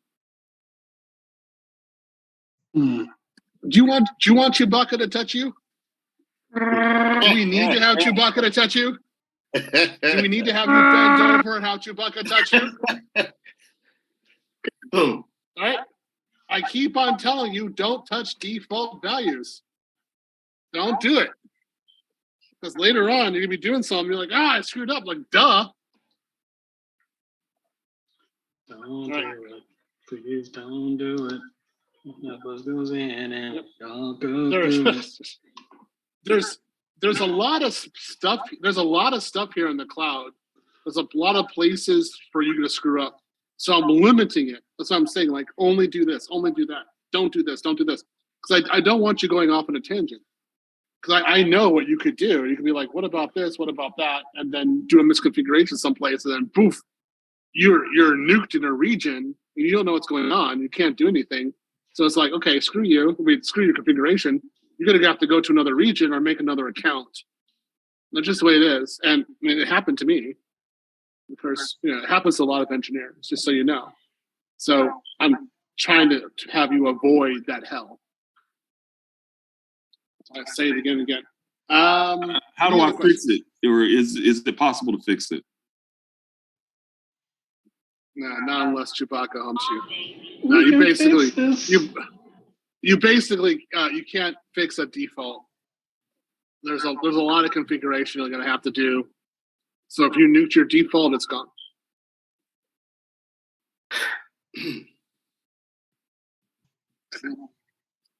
Yeah, a girl came to you with a flower, you told her to screw off. She's not gonna like you again. That's the way it is. It's like gotta keep on going. Anybody else have questions? Nope. Okay, guys. Good class. A little long. I'm going to probably have a follow-up tomorrow of a catch-up and a follow-up of this class tomorrow morning. So if you guys see that, do click on the link. There's some people who weren't able to join. Basically, at this point, if you're not able to understand the VPC and everything that's going on at this point, you're gone. You won't be able to get to class number 4. I'm moving at too quick of a pace. Joe, you already know that answer. Go look at the Zoom links. It's already there. So I might put that up there. So if you guys see it in the group that I'm having a makeup class, just know that's going to be the same class as this one. I'm just doing it a third time. That's just because this class is so important. You need to be able to do this. And so if you're having any trepidation, I'll give you one more time to do it. All right. Any other questions? Theo, I just want to get something clear with regard to the VPCs for them to not overlap. Do we change the network, as in, so say we start off with like one of them is 10.16.00/16, or in order for them to not clash, the other person's VPC can be something like 10.32.00. Yes, of course. You have to determine that. That's all. Right. You have to determine what's And going to they be. can So you'd say both be /16 or /20. They can both have the CIDR can be the same, No. basically. the subnets are going to be, the slashes are going to be the same, of course.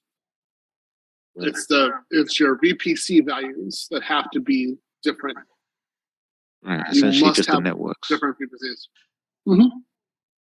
Is it what? Thank you. Yep.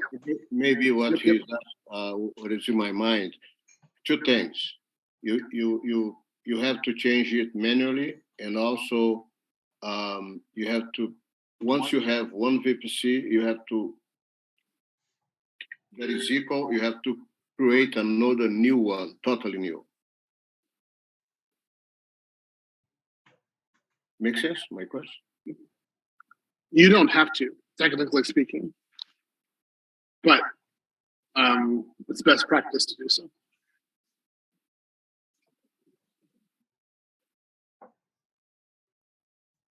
That's it. Okay. Next question.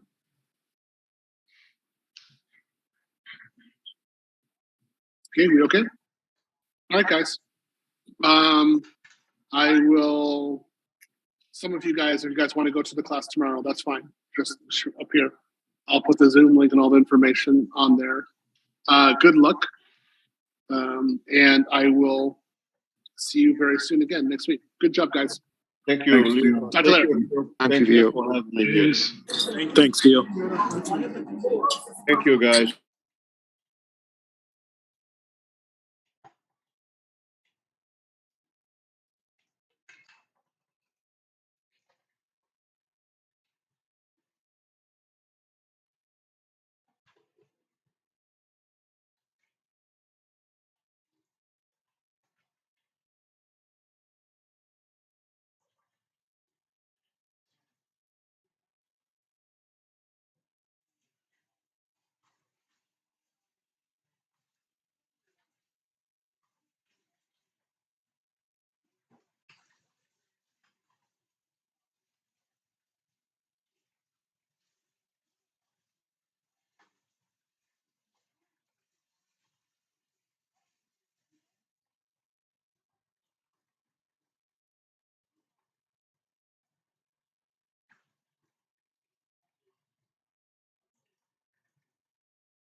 Goodness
and mercy shall follow me all the days of my life.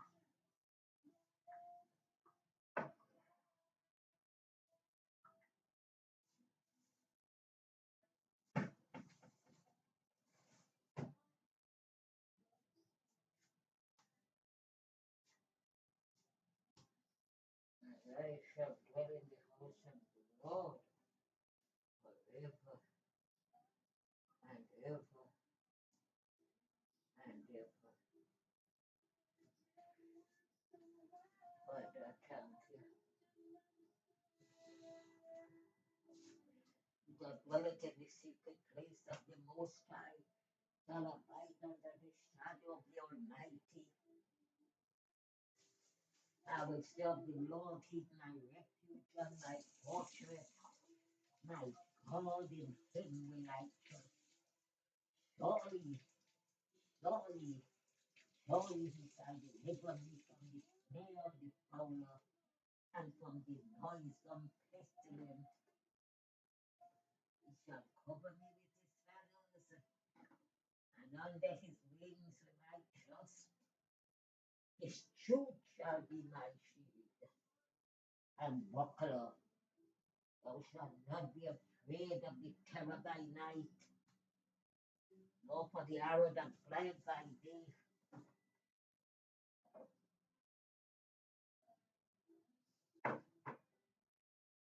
nor for the pestilence that walketh in darkness, nor for the destruction that wasteth at noonday. Oh, 1,000 shall fall at thy side,